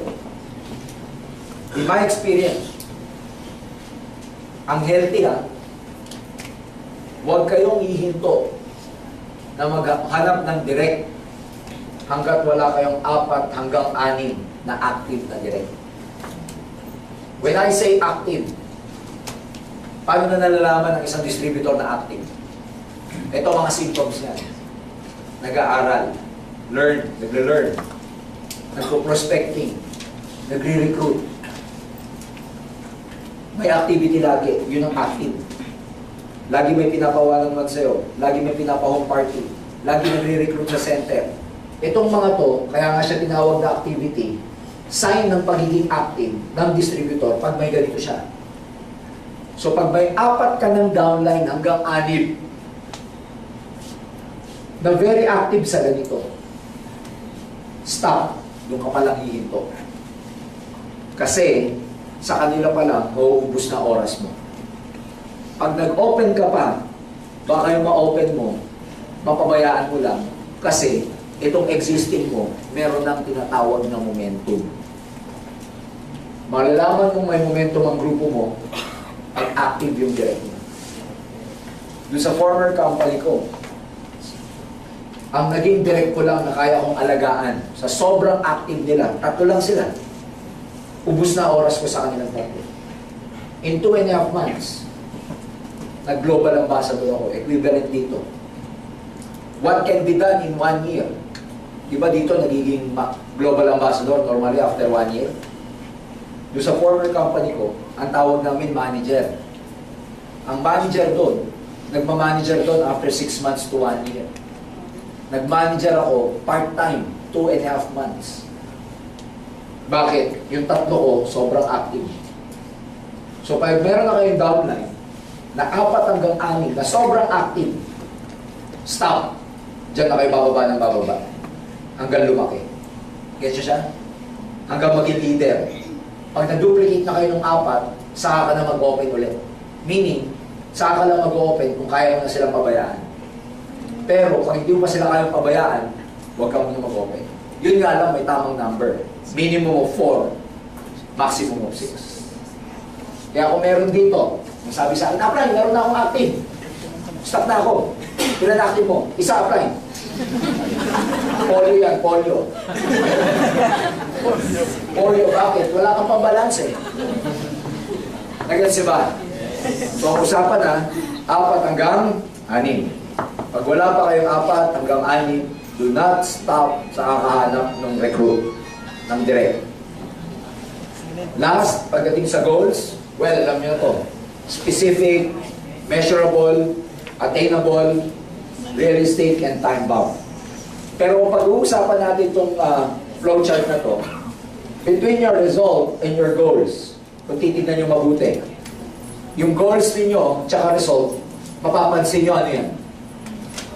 Diba yung result, pumatras tayo hanggang mapunta sa goal. Ano mapapansin nyo sa goal at tsaka result? Mapapansin nyo sa goal at tsaka result, actually, iisa lang yan. Tama ba? Iisa lang yan.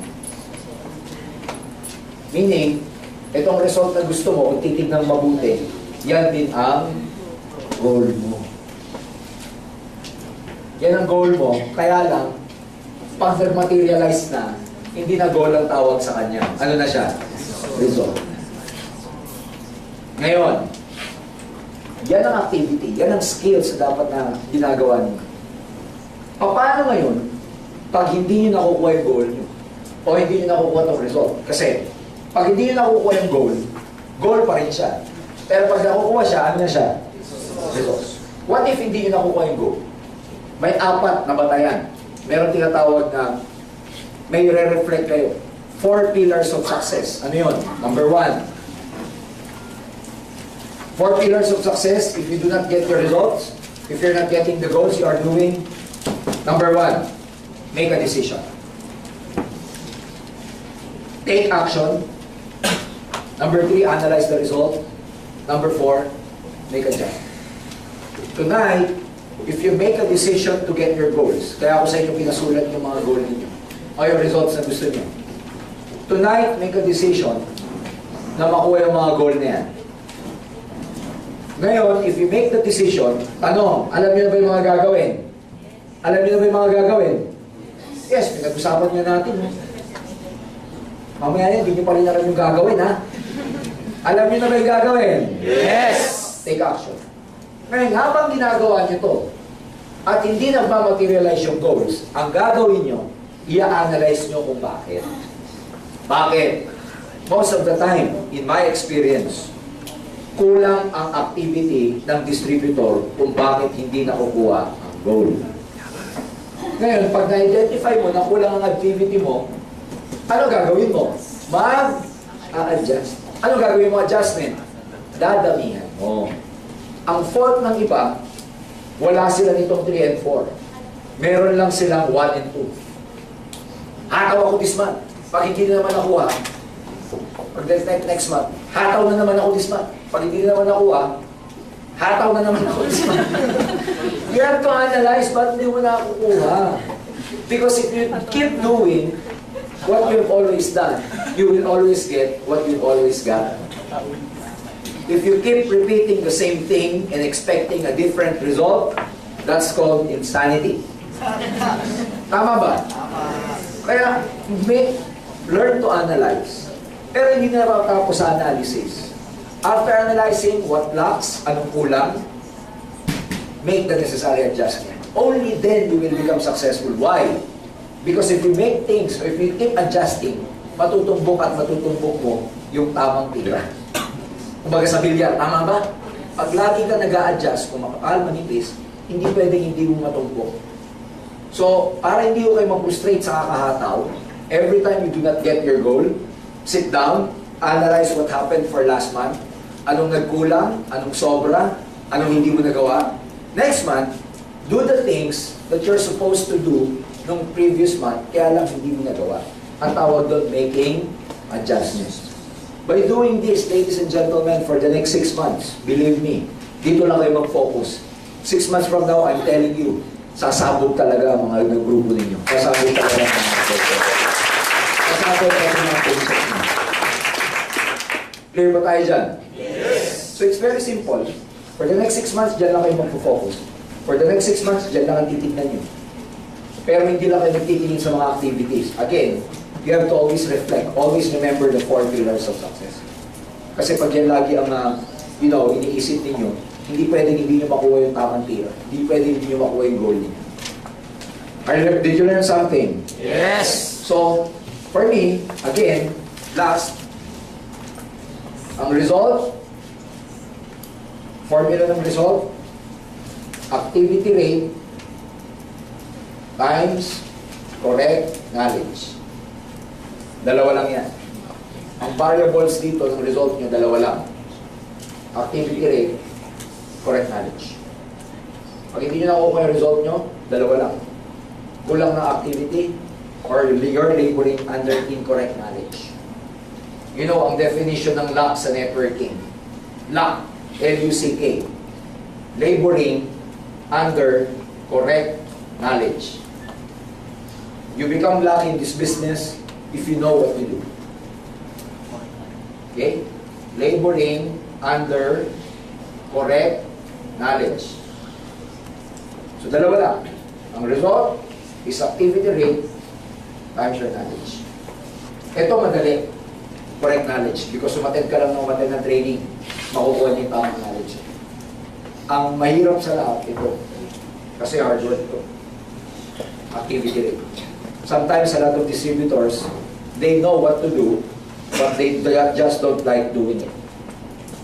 Alam naman natin, nagre-recruit dapat tayo, tama ba? Ayaw lang ng iba.